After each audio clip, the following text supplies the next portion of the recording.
දැන් අපිට මේ ඊයේ අපි කියුව වාක්‍යෙම තමයි මේ අදත් සිහිපත් කරේ. මොකද අපිට ඒක විස්තර කරන්න ඊයේ බැරි වුණ හින්දා අපි මතක් කළා අද අපි මේ වාක්‍ය අපි කරන භාවනාවට සම්බන්ධ කරගෙන මේක අපි තේරුම් ගන්න උත්සාහ කරමු කියලා. දැන් මෙතන බුදුරජාණන් වහන්සේ දේශනා කරන්නේ ආනන්ද හාමුදුරුවන්ට තථාගතයන් වහන්සේ මනවින් අවබෝධ කරන ලද වාසය කිරීමක් තියෙනවා. එනම් සියලු නිමිති මෙනෙහි නොකිරීමෙන් ආධ්‍යාත්මෙහි ශුන්‍යතා සමාපත්තිය උපදාගෙන වාසය කිරීමයි. එතකොට දැන් මේ ආධ්‍යාත්මී ශුන්‍යතා සමාපත්තිය උපදවගෙන වාසය කරනවා කියන්නේ දැන් අපේ සිත අපේ අභ්‍යන්තරය નિરાයාසව කිසිම ආයාසයකින් තොරව අවබෝධයෙන් යුක්තව මේ දිත්තේ දිට්ඨ මත්තං කියන පේද්දි ඒ පේන ස්වභාවය පෙනීම තුලම සිත නතර වෙනවා නම් ඇහෙද්දි ඇහිීම තුලම ප්‍රපංච වෙන්නේ නැත්තම් කියන්නේ කතන්දර අපි කියන්නේ මේ කතන්දර ගෙතනවා කියලා අපිට පේනවා විතරක් නෙමෙයි පේන එක පෙනීම අල්ලගෙන පෙනීමත් එක්ක කතන්දර ගෙතෙන ගතියක් තියෙනවා. අපිට නිකන් ඇහිීමක් වෙනවා නෙමෙයි. මේ ඇසෙන ස්වභාවයත් එක්ක ඇතුලේ කතන්දරයක් යනවා. දැනීමත් එක්ක කියන්නේ මේ හිතෙන ස්වභාවය අල්ලගෙන ඒක අල්ලගෙන කතන්දරයක් ගෙතෙනවා. මෙන්න මේ කතන්දරයක් ගෙතෙද්දි මෙන්න මේ කතන්දරයේ අපි ඊට පස්සේ කතන්දරයේ කොටසක් බවට පත් වෙනවා. කතන්දරේ ජීවත් වෙන්න පටන් ගන්නවා. එතකොට මේ අභ්‍යන්තර ශුන්්‍යතාවයක් නෑ. දැන් බුදුහාරු කියන්නේ දැන් බුදුරජාණන් වහන්සේ සියලු නිමිති මෙනෙහි නොකිරීමෙන්. කියන්නේ නිමිති මෙනෙහි නොකිරීමෙන් ආධ්‍යාත්මික ශුන්්‍යතාවයක් උපදවාගෙන වාසය කරනවා කියලා. හරි. දැන් මේක අපි දැන් අපේ මේ පුහුණුවට අපි තේරුම් ගද්දි දැන් අපි හිතමු දැන් මෙහෙම අපිට මොකක් හරි රූපයක් මේ අපේ හිතේ ස්වභාවයනේ මේ හිතේ ගතිය තමයි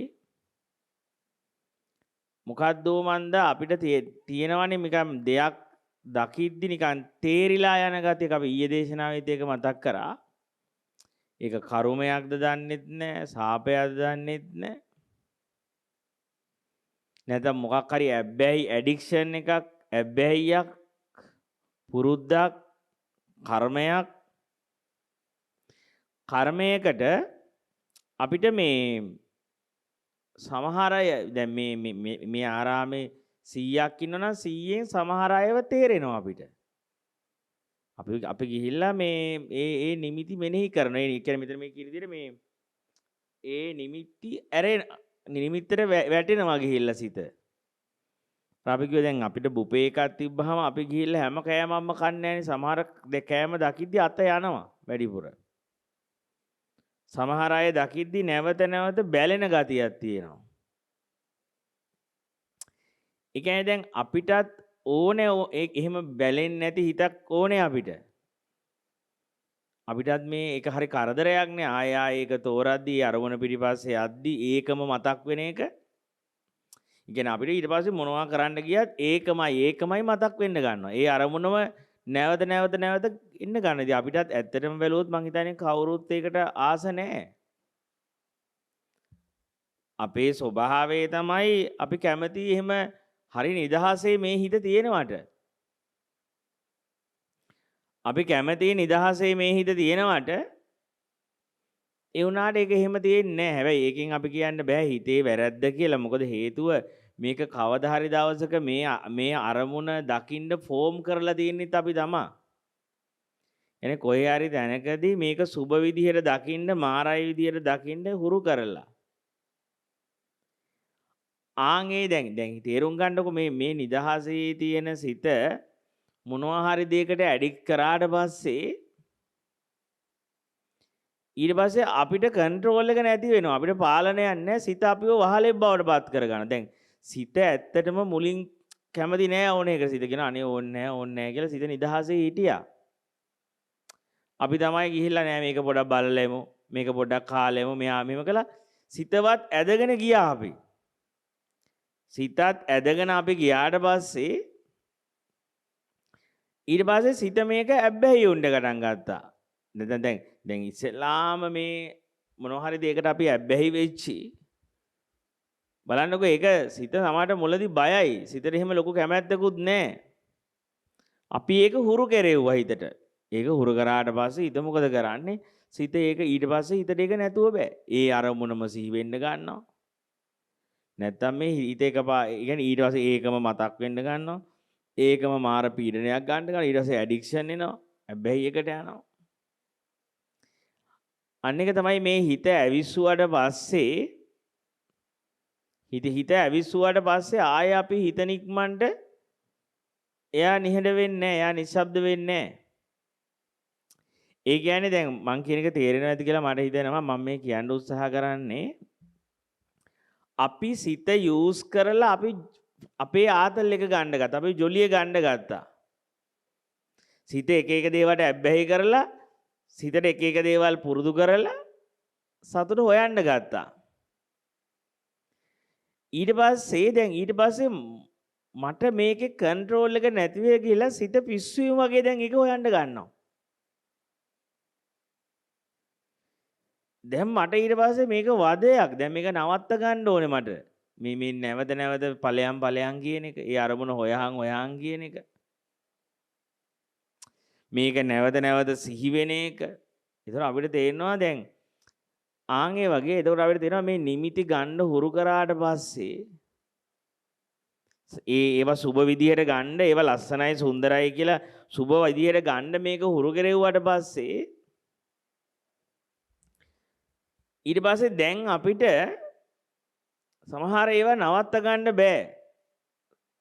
කන්ට්‍රෝල් එකක් නැහැ. හැබැයි බලන්නකො දැන් හැම කෙනෙක්ම එකම ඇබ්බැහි ටික නැහැ. දැන් හිතන්නකො දැන් කවුරු හරි කුඩු ගහන්න ඇබ්බැහි වුණා කියලා මෙතන ඉන්න ඔක්කොටම මේකට කුයි ගන්න නැහැ. මොකද ඒ පුරුද්ද ඇති කරවල නැහැ ඇතුලේ. ඒ පුරුදු කරපු කෙනාට තමයි ඒ පිස්සුව එන්නේ. හැමෝට මේක එන්නේ නැහැ. ඒතකොට අපිට තේරෙනවා දැන් ඒ කියන්නේ අන්න එක හැමෝම මේ එකම දෙයකට ඇබ්බැහි වෙලා නැහැ. දැන් හැමෝටම මේ එකම ගැහණියට හෝ එකම පිරිමියට ඇබ්බැහි වෙලා නැහැනේ. ඒ මනුස්සයාට ඒ ගැහණියට හෝ ඒ පිරිමියට පිස්සු නඩාගත්තට අපි කියන්නේ අපිට පාන් දෙතින් කියලා අපි හන්නේ. අපිට හදාලා නැහැ. ඒ මනුස්සයා පිස්සුවෙන් වගේ නැටුවා කියලා ඒ ස්ත්‍රිය පිස්සුවෙන් වගේ මෙනියා බැස්සේ නැටුවා කියලා අපි කියන්නේ අපිට පාන් දෙතින්. අපිට ඒ නිමිත්තට අපි ඇබ්බැහි කරලා නැහැ. ඒ නිමිත්ත පිටිපස්සේ අපි දුවන්නේ වහලෙක් වගේ.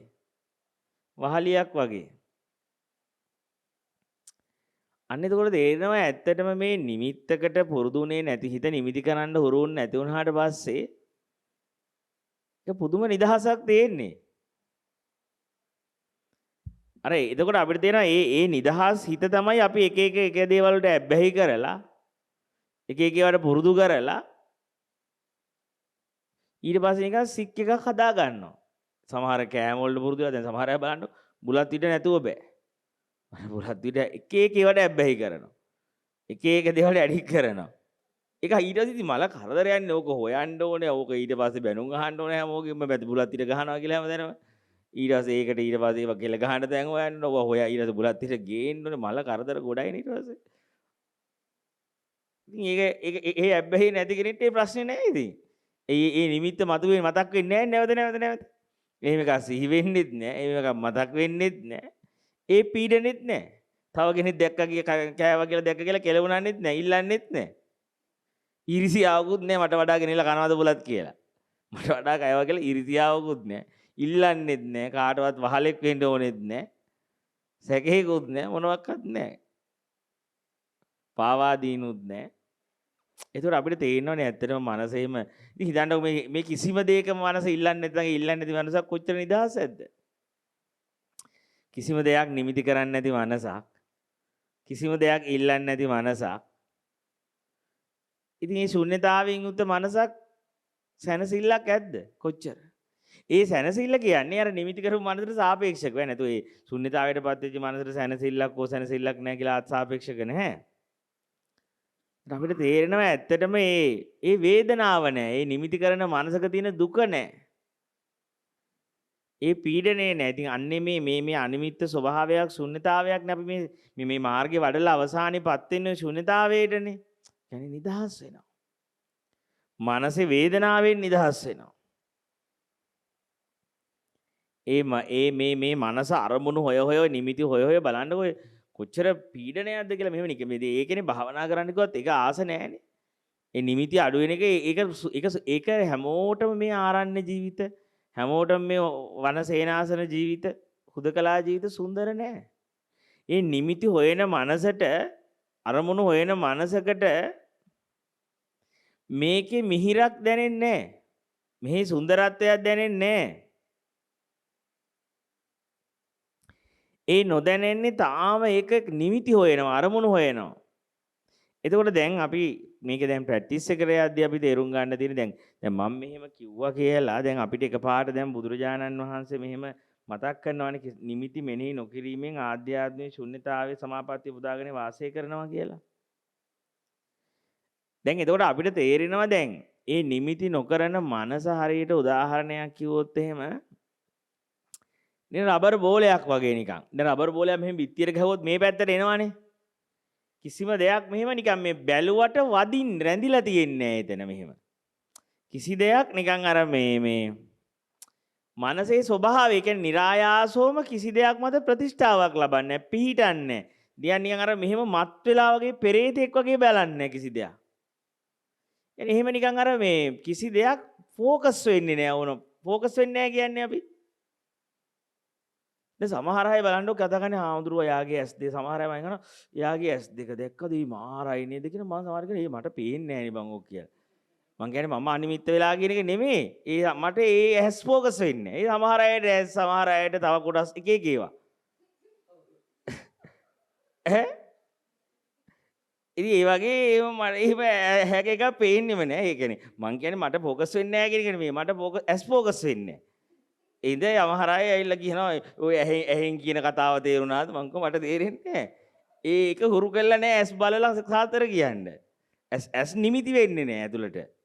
යහන් ඒ වගේ අර සමහර අයගේ අර ඒව බලලා ඒ වගේ මත් වෙලා ගිහිල්ලා මනස ඒ මාර ඇස් දෙකක් කියලා. ඒක තමයි නිමිති කරනවා කියන්නේ මනස. නිමිති අනුනිමිති කියන්නේ ශරීරය කියන නිමිත්ත නම් ඒක අනුනිමිති. කොටස් මනස මෙහෙම නිකන් පෙරේතෙක් වගේ ඒක නිකන් මත් වෙනවා.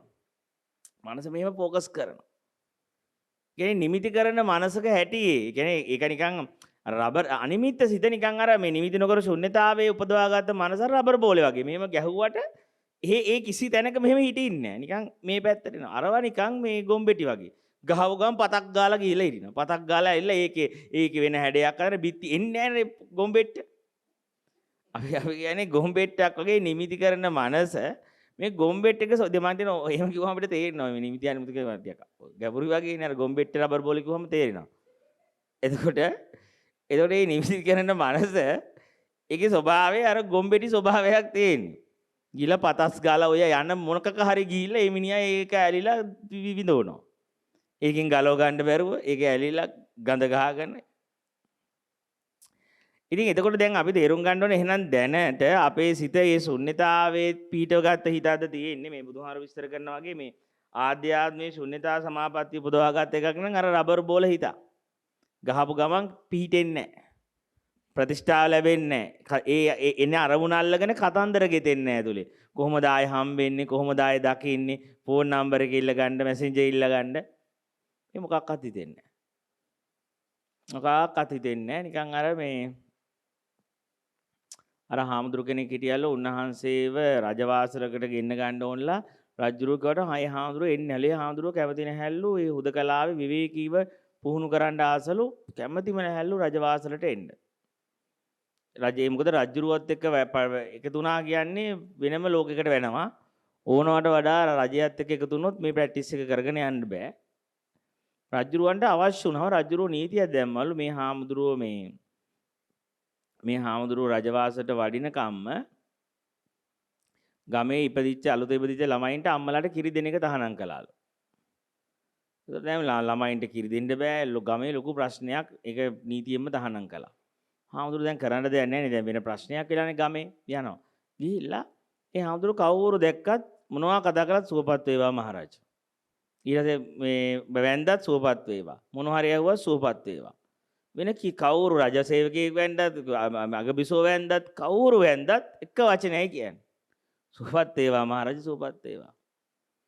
එතකොට මේ උන්වහන්සේ කියනවා අහනවා මේ පොඩි හාමුදුරුවෝ ඇයි ඔබ වහන්සේ මේ හැමෝටම රජුරුව වැන්දත් සුවපත් වේවා කියනවා. කවුරු වැන්දත් සුවපත් වෙනවා. එතකොට උන්වහන්සේ කියනවා මට රජෙක් පේන්නෙත් නැහැ කවුරු පේන්නෙත් නැහැ මට නිකන් සුදු ඡායාවක් පේනවා එච්චරයි. දැන් ඒකෙන් ගන්න ඕනේ මේ සුදු ඡායාව කියන වචනේ නෙමෙයි අර මේ උන්වහන්සේගේ මනසේ ස්වභාවය කිසිම එහෙම විශේෂ නිමිත්තක් වෙන්නේ නැහැ. කිසිම දෙයක් 아무තු සුවිශේෂී කෙනෙක් හැටියට නිමිති වෙන්නේ නැහැ. කිසිම නිමිත්තක් ගන්න අභ්‍යන්තර ශුන්්‍යතාවයේ තියෙනවා. ඉතින් අභ්‍යන්තර ශුන්්‍යතාවයේ තියෙන නිසා එහෙම කවුරු කොච්චර සුවිශේෂ වෙන්න ගියත් අනිමිත්ත වෙලා තියෙන අභ්‍යන්තරේ. ශුන්්‍යතාවයටපත් වෙලා තියෙන අභ්‍යන්තරේ. අර රබර් බෝලයක් වගේ මෙහෙම රැඳෙන්නේ නැහැ කිසි තැනක. බින්න බහින්නේ නැහැ කිසි අරමුණක. අපි කියන්නේ බින්න බහිනවා කියලා බැඳලා වයිෆ් ගේ ගෙදර ඉන්න එක. බින්න බහින්නේ නැහැ. කිසිම අරමුණක läග ගන්නේ නැහැ. බින්න බෙහෙන්නේ නැහැ. ඒ හිත හරිය නිදහස් වෙලා තියෙන්නේ. එහෙම නිදහස් වෙලා කියලා හැඩයක් අල්ලලා ඒ නිමිත්ත අල්ලලවත් නැහැ ඇතුළ. ඒ තරම්ම අපි කියන්නේ හරියම මේ නිදහස් වෙච්ච ආධ්‍යාත්මයක්. අපි කියන්නේ රහතන් වහන්සේට ඕහිත බාරයි කියන්නේ බර මෙහෙම බිමින් තියලා. බලන්නකෝ මේ වගේ සිතක් කොච්චර නිදහසක් ඇද්ද? ඒ අපිට අපේ ඒක තේරෙන්නේ අපි අපේ තියෙන මේ බර ගතියට සාපේක්ෂව. එතකොට මෙන්න මේ අනිමිත්ත සිත දැන් අපිට තේරෙනවනේ දැන් අපිට ඉස්සෙල්ලා අපි තේරුම් ගන්න ඕනේ තාම මට තියෙන්නේ අර වගේ රබර් බෝල වගේ හිතක්ද අනිමිත්ත ශුන්්‍යත අනිමිත්තේ කිසි දෙයක් නිමිති නොකරන අභ්‍යන්තරික ශූන්‍යතාවයකින් වාසි පවතින ස්වභාවයක්ද නැත්නම් අර වගේ නිමිති කරන ගොම්බෙට්ටක් වගේ එකක්ද? හරි දැන් අපි තේරුම් ගත්තා කියමුකෝ ඇත්තටම මගේ හිත නිකන් හරියට මේ නිකන් අර කොහොල්ලා වගේ එකක්. හැම වෙලේම ගිහිල්ලා මේ ඇලෙන ස්වභාවයක් තියෙන මොනවා හරි දෙයක කොහොල්ලා වගේ හිතක් තියෙන්නේ. තාම මොකක් හරි කියලා ටක් ගාලා ගිහිල්ලා දෙයක් ඇලෙලා ග්‍රහණය වෙන ස්වභාවයක් තියෙන්නේ. හරි. දැන් අපි ඒක තේරුම් ගත්තා කිව්වද? මොකද දැන් අපි ඉස්සෙල්ලා නිහතමානීව තේරුම් ගන්න බෑ මගේ සිත තාම අභ්‍යන්තරික ශූන්‍යතාවයේ මදි. තාම සිත අභ්‍යන්තරයේ නිමිති කරන ස්වභාවයක්. අර කියන කතන්දර හැදෙන ස්වභාවයක්. මනෝපාරවල් වල යන ස්වභාවයක් මත් වෙන ගතියක් තියෙනවා කියලා ඉස්සෙල්ලා එයා නිහතමානීව පිළිගන්නවා අනිමිත්ත බව. අනිමිත්ත ස්වභාවයක් නැහැ නිමිති කරන ස්වභාවයක් තියෙන්නේ කියලා. දැන් අපිට නවත්තන්න බෑනේ හිත මෙහෙම හැරෙන එක. ඒ කෑමට අත යන එකේ ලස්සනගේ තමන්ගේ කැමති කෙනා නියම් බැලෙන ගතිය ඒකට. ඒ අරමුණට මෙහෙම හිත නිකන් ඒ නැවත ඒ අරමුණ බැලෙන ගතිය. ආය දකින්න ආස ගතිය ඒක. එයාව ඒ ආහාර හරි රූපේ හරි සද්ද හරි ඕන එකක් ඒක. රූප ඕන එකක් ගන්න එකකින්. සිත නැවත බලන් හිතෙනවා. නැවත අහන්න හිතෙනවා. නැවත විඳින්න හිතෙනවා. මේ සිතෙන ගතිය එහෙම අපි එකපාරට මේ කිව්වට ඒක නතර වෙන්නේ නැහැ. ඉතින් අපි ඒක නිහතමානීව තේරුම් ගන්නවා. මම එහෙම හිතුවට සිත එහෙම නතර වෙන්නේ නැහැ. සිත නැවත බැලෙනවා. නැවත දකිනවා. දකින්න හිතෙනවා. ඒතකොට හැබැයි හිතට දැන් අපි කියනවා මුලීම මැසේජ් එක දානවා හරි. හරි ඔයා ඒ අරමුණ බැලුවානේ දැන් ඔයාට ඒක ලස්සනයි කියලා හිතුණානේ. හරි. කමක් නැහැ. ඉතින් ලස්සනයි කියලා හිතුණාට ප්‍රශ්නයක් නැහැ. රහයි කියනනම් ඉතින් බොරුවට දැන් රහ නැහැ කියලා සංඥා වෙනස් කළ වැඩකුත් නැහැනේ. දැන් හිත රවට්ටලා වැඩක් නැහැනේ අපි බොරුවට ලස්සනයි කියලා හැගෙනවා නම් ඉතින් ලස්සනයි කියලා හැගෙනවා. ප්‍රශ්නයක් නැහැ ඒක. රහයි කියලා හැගෙනවා නම් රහයි කියලාත් හැගෙනවා. නැත්නම් අපි අර හිතට හොරා නිකන් බෙහෙත් බිල වැඩක් නැහැ. හිත නිකන් හිත රවට්ටලා තේරුමක් නැහැ. අපිට දැනෙන ස්වභාවය අපි එකයි දැනෙන ස්වභාවයට පිළිගන්නවා. පිළි අරගෙන හැබැයි හිතට අපි පණිවිඩයක් දීලා තියෙනවා. මැසේජ් එකක් දීලා තියෙනවා. දැන් මම මේ විමුක්ති මාර්ගයක් වඩ아가න යන ගමන් ඉන්නේ. ඒ නිසා මේක ලස්සනයි කියලා දැක්කට කමක් නැහැ. මෙයාව සුන්දර විදිහට පෙවුනට කමක් නැහැ. හැබැයි ප්‍රාර්ථනා නම් හදාගන්න යන්න එපා. දැන් හිතට කියන්න ඕනේ මෙහෙම තමයි පොඩ අපිට මේ ආධ්‍යාත්මික ශුන්‍යතාවය නිර්මාණය කරගන්න වෙන්නේ. නැති එකපාරට බෑ ශුන්‍යතාවයට ගෙනියන්න හිත. ටික අපි මේ ඇතුළට නිකන් අර මේ දැන් හිතන්නකෝ සෙන් කුප්පියකට සෙන් කුප්පිය අර පොඩි ඩොට් එක කුප්පිය හරි චූටිනේ. ඔකට එකපාරට සෙන් පුරවන්න බෑනේ. පොඩ ඩොට් එක තමයි පුරවන්න වෙන්නේ. ඒ වගේ තමයි මේ ආධ්‍යාත්මික ශුන්්‍යතාවයේ මේ එකපාරට පුරවන්න බෑ අපි කාටවත්. ඒ ශුන්්‍යතාවයෙන් හිත. ඒක ටික තමයි මේ ශුන්්‍යතාවයෙන් අභ්‍යන්තරේ පුරවන්න ඕනේ. එතකොට ඒ හිස් බව ඒ කියන්නේ ඒ සම්පූර්ණ මැකිලා යන්නේ එතකොට. ඒ කියන්නේ දැන් ලෞකිකත්වයෙන් පිරීලා තියෙන නිමිති කරන හිතක් කියන හිස් සෙන් කුප්පියක් වගේ නම් මේක ශුන්්‍යතාවය කියන්නේ වතුර පිරවීමක් කියලා ගන්නෝ සෙන් කුප්පියට. සෙන් බෝතේ හැබැයි සෙන් බෝතලේ ලොකු කටක් නැහැනේ චූටි කටක්නේ. ඒතර ටික තමයි මේක අපිට හදිස්සියට කරන්න බෑ. ඒකයි මං කිව්වේ දැන් අපි එකපාරට කිව්වා කියලා ශූන්‍යතාවයේ හිත පිහිටාවා කියලා එහෙම වෙන්නේ නැහැ. සිතේ තියෙන අර පුරුදු ගතියට පරණ ගතියට හිත මෙහෙම නිමිති කරනවා. ඒක කරන්න දෙන්න ප්‍රශ්නයක් නැහැ ඒක. ඒක සිහියෙන් දැනගෙන හැබැයි අර මැසේජ් එක දාන්න ඇතුළට. දාන පණිවිඩය තමයි හිත ගියාට තමන්නේ. ඔයා ගිහිල්ලා ඔක බැලුවට කමක් නැහැ. ලස්සනයි කියලා දැක්කත් කමක් නැහැ. සුන්දරයි කියලා දැක්කත් කමක් නැහැ. හැබැයි ප්‍රාර්ථනා නම් හදන්න එපා. හිතහයි ඇයි කියලා. ඒතකොට හිතට කියන්න දැන් කී තැනකින් විදෙව්වද මේ ලස්සනයි කියලා දේවල් වලට ලං වෙන්න ගිහිල්ලා. අයිති කරගන්න ගිහිල්ලා දැන් කී පාරක් පරිප්පු කෑවද? අන්තිමට ඕකෙන් ගැලවෙන්න බැරුව දඟලපු වේදනාව, කොට බදන් අඬපු හැටි,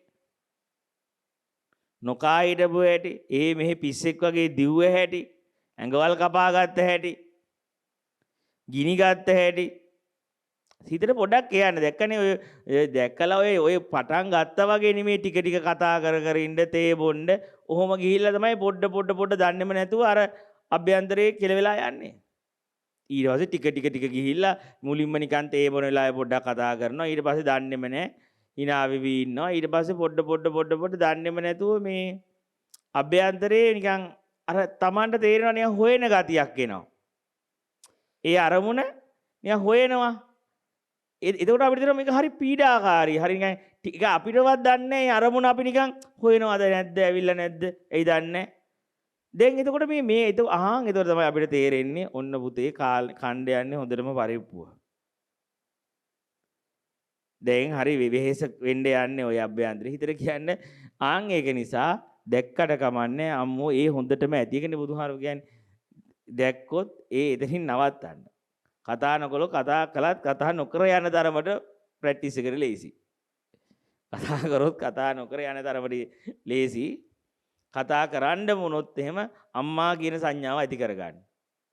ඒතර ප්‍රාර්ථනා එන්නේ නැහනේ, අපේක්ෂා එන්නේ නැහනේ. සහෝදරයක් කියන සංඥාව ඇති කරගන්න. එච්චරයි. ඒ වගේ දෙයකින් අපිට අර පොඩ්ඩක් මේ අනිමිත්තේ හදාගන්න අපිට ටිකක් පහසුවක් තියෙනවා. පහසු විදියක් තියෙනවා. ඊළඟ එක තමයි දැන් තමන් ප්‍රැක්ටිස් කරද්දී තමන්ගේ භක්තිය වැඩි නම් මට හිතෙනවා එතනිනුත් අපිට එනවා ලොකු මේ ඔය අනිමිත්තේට ලොකු හයියක්. ඒ කියන්නේ සිත මේ මට හිතෙනවා මේ අභ්‍යන්තරයේ ශුන්්‍යතාවයේ නිර්මාණය කරන්න බෑ ශ්‍රද්ධාව නැතිනම්. ඒ ශාස්ත්‍රුන් වහන්සේ කෙරෙහි, දහම කෙරෙහි, ඒ ගුරුවරයා කෙරෙහි කියන ශ්‍රද්ධාව ප්‍රේමයේ මදිනම් තමන්ගේ ලෞකික සිත තමන්ගේ ශ්‍රද්ධාව අභිභා යනවා. හැබැයි සමහර අය ඉන්නවා එයාලගේ ශ්‍රද්ධාව අධිකයි. එයාලගේ භක්තිය අධිකයි. එතකොට මේ ශ්‍රද්ධාව තියෙන නිසා දැන් අර ලෞකික සිත දැන් වැඩි හිතේ අර බැඳිලා තියෙන ගතිය වැඩි, නිමිති කරන ගතිය වැඩි. දැන් මේ ප්‍රැක්ටිස් එක එහෙම එච්චර ලොකුවට දැනෙන්නේ නැහැ දැන්. දැන් අර ප්‍රැක්ටිස් එහෙම නිකන් බණ ඇහුවට භාවනා කළාට නිකන් අර දැන් ෆීල් වෙන්නේ නැහැ ඇතුළ ලොකුවට. මං කියන්නේ ඔය බලන්නකෝ අපේ හිත සමහර කාලා තියෙනවා නිකන් එහෙම ලොකුවට ෆීල් වෙන්නේ නැහැ. දේශනාවත් ලොකුවට ෆීල් වෙන්නේ නැහැ. සිත අර අරමුණ හොයන ගතිය වැඩි. අර නිකන් තමන් බැඳිච්ච නිමිත්ත ගවේෂණය කරන ගතිය වැඩි වෙනවා. හැබැයි ගවේෂණය කරන වැඩි වුණාට මොකක්දෝ තැනක යාගේ අර ශාස්ත්‍රීය ගෞරවය වැඩි. පැවිද්දට තියෙන ගෞරවය වැඩි. එයාගේ ගුරුවරයාට තියෙන ප්‍රේමය වැඩි. ඒ ප්‍රේමය නිසා එයාගේ ලෞකික සිත එයාගේ ලෝකෝත්තර ශ්‍රද්ධාව ශ්‍රද්ධාව ඉදිරියේ කඩා වැටෙන්න ගන්නවා. එතකොට එහා පැත්තේ ඉන්න පිරිමියට හෝ ස්ත්‍රියට කොච්චර කළත් එයාට එක තැනකින් දෙනවා මෙයාව පන්නන්න බෑ. මොකද මෙයාගේ ලව් එක වැඩි ශාස්ත්‍රූන් වහන්සේට. මෙයාගේ ලව් එක වැඩි ගුරුවරයාට ප්‍රේමේ වැඩි. ඒ ප්‍රේමේ වැඩි නිසා මෙයාව හොලවන්න බෑ ඇතුලේ. කොච්චර දැන් මමත් එක්ක කතා කර හිටියත් මාත් එක්ක කොච්චර ප්‍රේම කතා කළත් මොකක්දෝ විදිහකට මේ මිනිස්සයා ගන්න බෑනේ ඇදලා. එහා පැත්ත කෙනාට ලොකු ප්‍රශ්නයක් වෙනවා. මොකද්ද මේ මහා බමුතු කෙනෙක් නිස්සර වගේ නෙමෙයිනේ. ඒ මොකද යාගේ අන්නේ වගේ සමහර වෙලාවට අර අභ්‍යන්තරික ශුන්්‍යතාවයේ නිර්මාණය වෙනවා යාගේ ශ්‍රද්ධාව මත. එයාගේ තියෙන ඇදහිීම මත ඒ ශාස්ත්‍රූන් වහන්සේ කෙරෙහි තියෙන ප්‍රේමයේ මත ගුරුවරයා කෙරෙහි තියෙන ප්‍රේමයේ මත එයාගේ ඒ ශ්‍රද්ධාව අභිබවා යන්න බෑ එයාගේ ලෞකික ආශාවට. එයාගේ කාම ආශාව භක්තිය අභිබවා යන්නේ නැහැ කොයි වෙලාවකවත්. භක්තිය ඉදිරියේදී ඒ කියන්නේ මේක මේ වගේ දැන් මේ හිතන්නකෝ දැන් මම මෙහෙම බැඳිලා මේ දැන් යනවා අද නම් යනවා දැන් යනවා මට ප්‍රැක්ටිස් ඕනේ නැහැ කියලා මේ යන්න හදදී මොකක් හෝ ඒකට අර ගුරුවරයාගේ හඬක් හෝ ඡායාවකින් හෝ මොකක් හරි දෙයකින් ඒ අරමුණ ඉස්සරහට එනවා. ඇවිල්ලා අර මුකුත් කරගන්න බෑ. අර කඩා වැටෙන්න ගන්නවා එයාගේ ලෞකික සිත.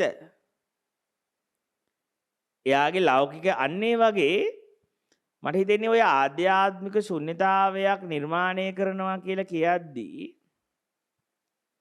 ඒක ඔය ශුන්්‍යතාවය කිව්වහම අපි හිතන්නේ ඔය හිස් වගේ තැනක්නේ. එහෙම එකක් නෙවෙයි ආධ්‍යාත්මික ශුන්්‍යතාවයක් පීඩනවා කියන්නේ. එතන තියෙන්නේ ලෝකෝත්තර ස්වභාවයක්. ඒක හරියට ලෝකෝත්තර සිත නිකන් අර වේරම්බ වාතය වගේ එකක්. ඒක හරි පවර්ෆුල්. මේ අනිමිත්ත ස්වභාවය කිව්වම ශුන්‍යතා ස්වභාවයක් නිර්මාණය කරන් ඉන්නවා කිව්වහම ඒ කියන්නේ දැන් එයාට ලෞකික සිත් එන්නේ නැහැ නෙමෙයි. ලෞකික සිත් එනවා. කාම සිත් එනවා. අර යාට අර නිමිති වලට ඇබ්බැහි ගති එනවා. ඒ ඇබ්බැහි ගති ආවත් ඒවා එක සීමාවක් අභිබවා යන්න බෑ. ඒ කියන්නේ අර දැන් අර ඕනේ සතෙට වේරම්බ වාතයේ උඩු සුළඟෙන් එහාට යන්න මෙම උඩට ගියාට උඩු හුළඟට අහුවෙද්දි කුඩු වෙලා යනවනේ කුරුල්ලෝ. කුරුල්ලගේ පිහාට උඩු හුළඟට අහු වුණාට පස්සේ කුඩු වෙලා යනවා. ආන් ඒ වගේ තමයි එයා කොච්චර පිස්සු නටනටා හිටියා කියලා පෙනුනට මොකද්ද ඕ තැනකින් එයාට ශාස්ත්‍රෝ ගෞරවය ඇවිල්ලා. බුදුන් වහන්සේ කෙරෙහි ශාස්ත්‍රීය භක්තිය ඇවිල්ලා ගුරු භක්තිය ඇවිල්ලා. ඒ නිසා ඒ කිසිම මායයට බෑ එයාව ඒකෙන් පන්නන්න.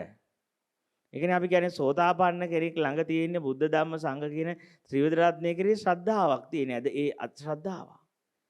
ඒ ශ්‍රද්ධාව ආයේ පස්සට යන්නේ නැහැ.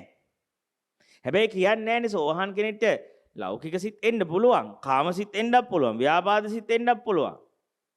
ඒ වුණාට ඒවා අභිබවා යන්න බෑ. සෝතාපට්ටිය පන්නන්නේ නැහැ. ආන් ඒ වගේ මම මේ කියන්නේ දැන් මේ කෙනෙක් සමහරලාවට ඔය අභ්‍යන්තරයේ ශූන්‍යතාවයේ පිහිටවා ඉන්නවා කියලා කියද්දී අපි ඒක තේරුම් ගන්න ඕනේ. ඒ කියන්නේ එයාට ඇත්තටම මේ ලොකු සමාධි ධ්‍යාන නෙමෙයි. ඇත්තටම එයා හරි අහිංසකයි. සමහරට එයාට තියෙන්නේ ශ්‍රද්ධාව විතරයි. එයාට තේරෙන්නේ නැහැ එයා මේ අභ්‍යන්තරික ශූන්‍යතාවයක් තියාගෙන ඉන්නවාද කියලා එයා දන්නේත් නැහැ. හැබැයි එයා දන්නේ යාට ලොකු ගුරු භක්තියක් තියෙනවා. ඒ ගුරු භක්තිය ඉස්සරහා යාගේ ලෞකික සිත් වලට පැවැත්මක් නැහැ. ආන්ගේ ඇති වෙච්ච ශ්‍රද්ධාව තමයි අපි ඔය ශුන්‍යතාවය නිර්මාණය කරන් ඉන්නවා කියන්නේ. ඒ ශුන්‍යතාවයක් නිර්මාණය වෙලා යාගේ ඇතුලේ. ඒ නිසා ඒක පන්නන්න බෑ. මොකද්දෝ බන්ද ලොකු ගිල්ටියක් එනවා. ඒක පන්නන්න බෑ ඇතුලේ. නැත්තම් හිත හරි ආසයි. හිත හරි ආසයි ඒ නටාගෙන සීමා කඩාගෙන ඒ හිත කියන්නේ දැන් කඩපන් දැන් ඇතිනේ පොඩි ජොලියක් ගන්න කියලා. ඒ වුණාට මොකද්දෝ තැනකින් අපිට තේරෙනවා වෙන ස්වභාවයක් අපේ ඉස්සරහට එනවා. ඒක රූපයකින් එන්න ඒකයි මගේ රූපයක් වෙන්න පුළුවන් මොකක්දෝ දැනීමක් ඒක අපිට. ඒක වචනින් විග්‍රහ කරන්න බෑ. එතකොට තමයි තේරෙන්නේ. එතකොට අර ලෞකික මිනිස්සයා තේරුම් ගන්නවා එයා try කරලා මේ මිනිස්සයා වායේ මොනවා කළත් ඒ මිනිස්සයා ඒක සීමාවක් යනකම් විතරයි. ඒක සීමාවකින් එහාට මට ලං වෙන්න බෑ යාට. මොකද එයාගේ අභ්‍යන්තරේ වෙන බලවේගයක් ඊට වඩා ශක්තිමත් වෙලා. එයා පරණ කෙනාම නෙමෙයි. මං හිතන් හිටියේ පරණ කෙනා කියලා. ඒකයි මම පරණ විදියට ලඟ වෙන්න බැලුවේ. ඒ වුණාට යාට තේරෙනවා ඒ වුණාට එහෙම පරණ විදියට යාට ලඟ වෙන්න බෑ. යම් දුරකට ලඟ වෙන්න පුළුවන්. හැබැයි යම් සීමාවකින් එහා ඉවරයි. යම් සීමාවක් අභිබවන්න බෑ. يعني එතනින් යාව ආයේ එතනින් යා හොල්ලන්න බෑ යාව. එතනින් එහාට ගියපු ගමන් ඒක තමයි දැන් අන්න එක තමයි කියන්නේ එයාගේ අර ඒක තමයි අභ්‍යන්තර ශුන්්‍යතාවය කියලා කියන්නේ. අභ්‍යන්තර ශුන්්‍යතාවයක් තියෙනවා. ඒ ශුන්්‍යතාවය නිසා මොනවා ගලත් අරයව මෙහෙම ලෞකිකයට බන්දලා තියන්න බෑ. මෙහෙම අර ඉස්සරහට යන්න වගේ ගියාට ආයේ බෝල එනවා මේ පැත්තට. ආයේ රබර් බෝලේ මේ පැත්තේ ඇලිලා ඉඳී වගේ පේන්නේ. ආයේ ටක් ගාලා පයින්නවා මේ පැත්තට. ඉතින් අන්නේ නිසා එක පැත්තක අර ඔය අභ්‍යන්තර ශුන්්‍යතාවයේ නිර්මාණය කරන් ඉන්නවා කියන වචන ගැඹුරු අපිට දෙන මහා නිකන් ලොකු වැඩක් කරගෙන ඉන්නවා ඊට වඩා මට හිතෙනවා අර අහිංසක ශ්‍රද්ධාවේ ඔය ලක්ෂණේ තියෙනවා. ඒ ශ්‍රද්ධාව අපිව බේරනවා. ඒ ශ්‍රද්ධාව තමයි අපිව රඳවලා තියන්නේ මේකේ. ඒ කියන්නේ ඒ ඇත්තටම මා තුල තියෙන ශ්‍රද්ධාව තමයි මා නිර්මාණය කරන් ඉන්න ශුන්්‍යතාවේ. මහා නිර්මාණය කරගෙන ඉන්න ශුන්්‍යතාවේ තමයි අනිමිත්ත ස්වභාවය තමයි මගේ ශ්‍රද්ධාව. මට දැනට ශ්‍රද්ධාව වැඩිච්ච ප්‍රමාණය. ඒ ශ්‍රද්ධාව අපිට දැන් උඩුහුලක හැඩයකින් පෙන්වන්න බෑනේ.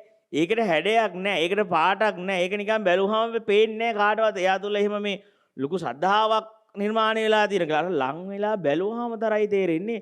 යකුඩු මියාව හිලෙන්නේ නැහැ නේ. ඒක තැනකින් එහාට. එතකොට තමයි තේරෙන්නේ මෙයාත් දන්නේ නැති මොකද්දෝ දෙයක් මෙයාට වෙලා කියලා. එයාවත් දන්නේ එයා තුල එහෙම දෙයක් වෙලා තියෙනවද කියලා. මන් තුල මෙච්චර ප්‍රේමයක් තියෙනවා කියලා.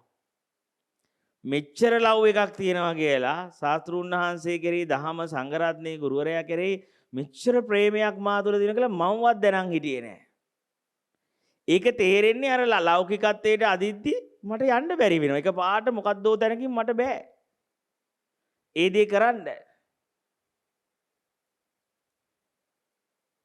අන්න එතකොට ඒ මට්ටමින් ඔය මේ කතාව අපි දැන් මේ අභ්‍යන්තරික ශූන්‍යතාවය කියන කතාව අනිමිත්ත ශූන්‍යතාවයක් නිර්මාණය කරන් ඉන්නවා කියලා වචනේ ගැඹුරු වුණාට මට පේන්නේ ඕකට අවශ්‍ය කරන්නේ අර ශ්‍රද්ධාව.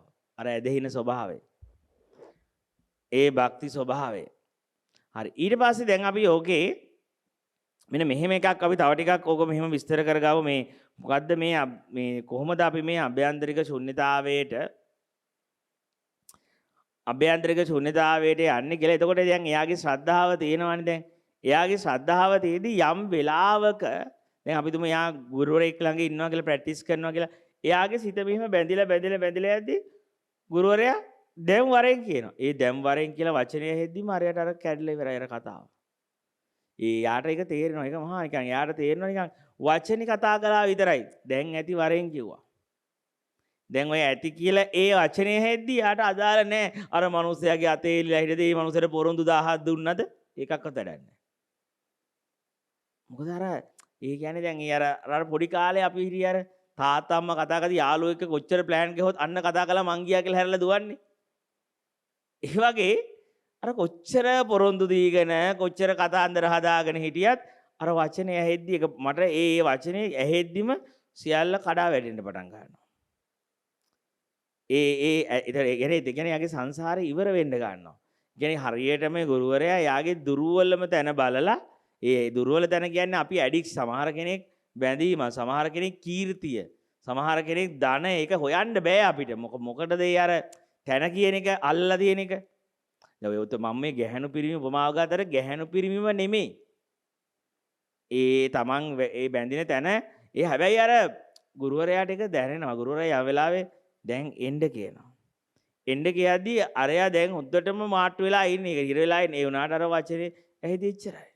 එතරින් එහාට අර ගොඩ නගපු කතාවත් අර ලෝකෙවත් අර නිකන් අර අයිස් කඳු කඩා වැටෙනවා වගේ.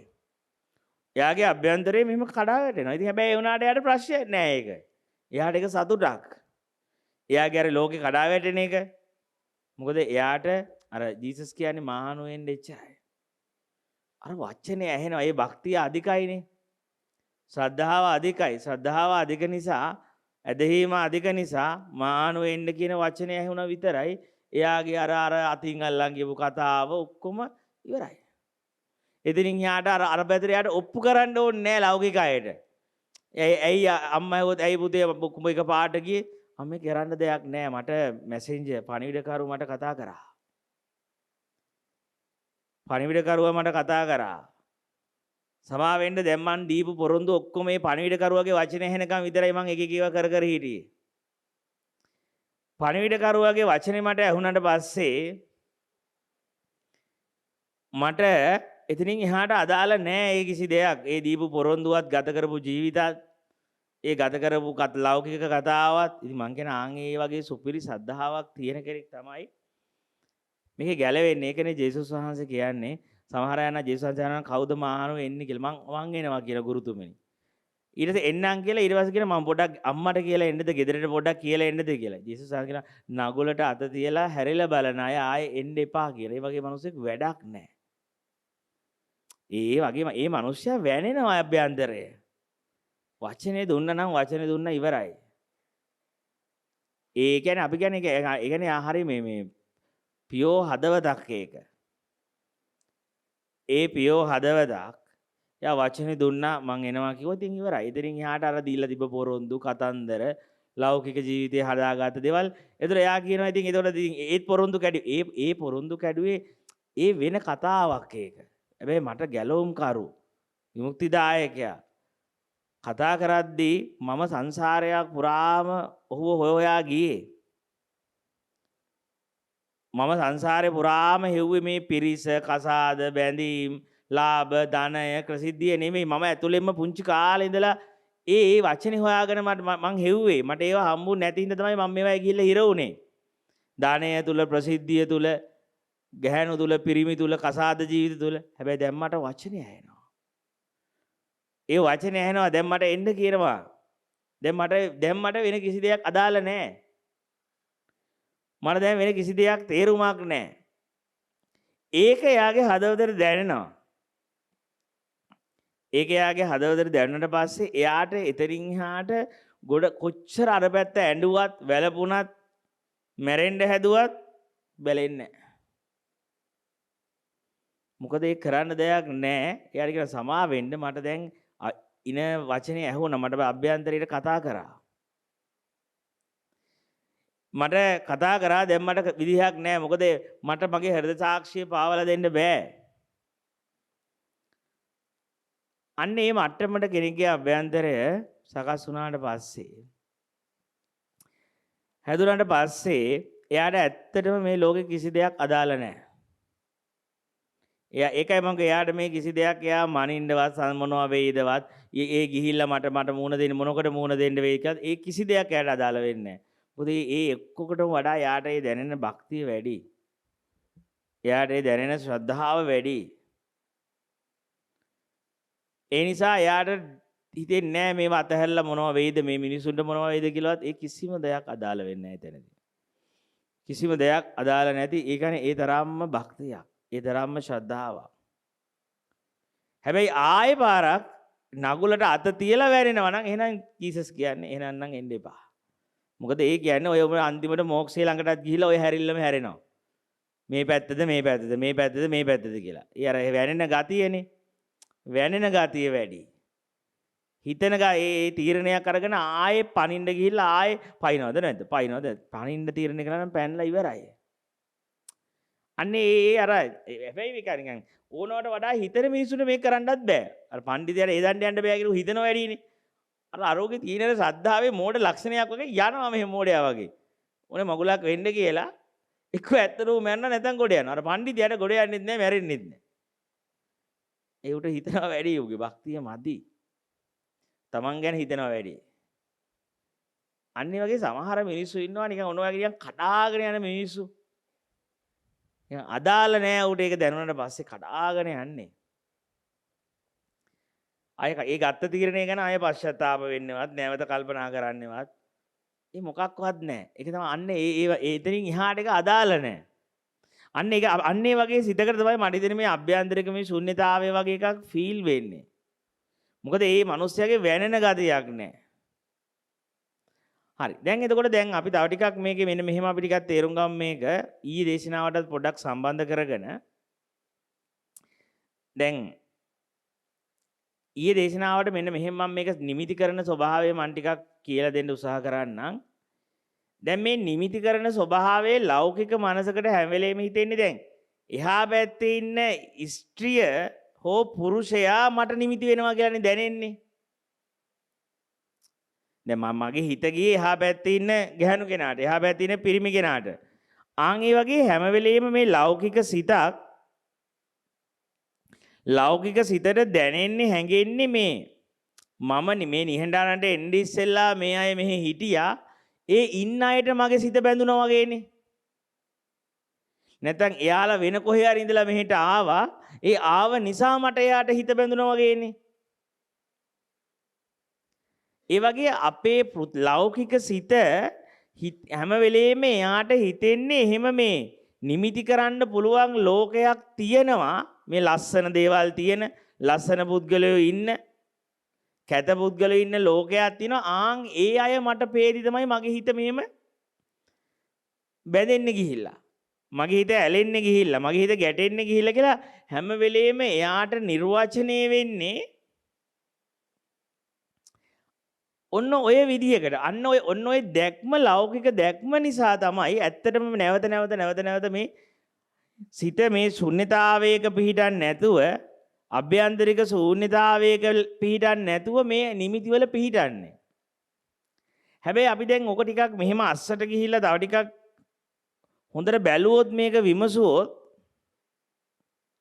මෙන්න මෙහෙම කෑල්ලක් අපිට තේරෙනවා. ඇත්තටම මෙන්න මේ පොයින්ට් එක ඉතින් දැන් අපි මේ බිල්ඩින් එක මේ අපි මේ ඉන්න ධර්මශාලාව ගන්නකො. මේ ධර්මශාලාව හැදුනේ කොහොමද කියලා බැලුවොත් මේක කාගේ හරි හිතක ගොඩ නැගිච්ච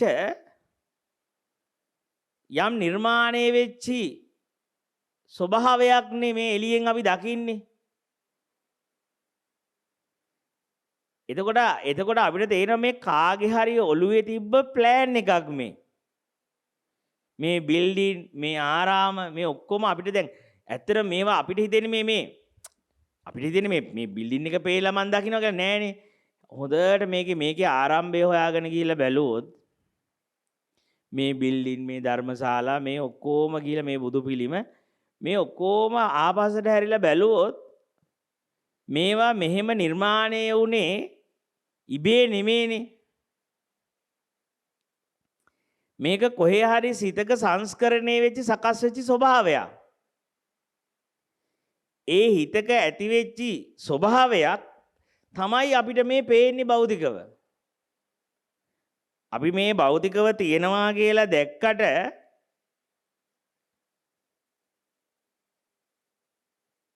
එතකොට දැන් මෙන්න මේක එතකොට අපිට තේරෙනවා එහෙනම් මේ කිසිම දෙයක් මෙහෙම මේ මෙතන ජනේලේ තියන්න ඕනේ මෙතන ඔළුව හො තියන්න ඕනේ කියලා ඉස්සෙල්ලාම ප්ලෑන් එක හැදෙන්න එපා ඔළුවේ. ඒ හදිච්ච ප්ලෑන් එකට අනුවනේ අපි මේ දේවල් මේ තැන්වල තියන්නේ. එතකොට දැන් අපි හිතුවොත් එහෙනම් අපිට හිතෙන්නේ එහෙම නෙමෙයි නිකන් අපිට හැංගෙන්නේ කෙලින්ම මේ ධර්මශාලාවයි මම මේ දකින්නේ වගේනේ ධර්මශාලාවක් නිකන් කෙලින්ම ධර්මශාලාව නිසා නිකන් ධර්මශාලාව මට පේනවා වගේනේ. ඒ වුණාට අපිට තේරෙනවා මේ පැත්තේ හැදිච්ච එකක් තමයි මේ පැත්තෙන් අපි නිර්මාණය කරේ. මේ පැත්ත කියන එකෙන් මම අදහස් කරන්නේ අභ්‍යන්තරයේ කියන එක ස්වභාවය කියන එක. දැන් මෙහෙම උදාහරණයක් ගන්න ස්වභාවය කියන එකට උපමා ගේන්න බෑ.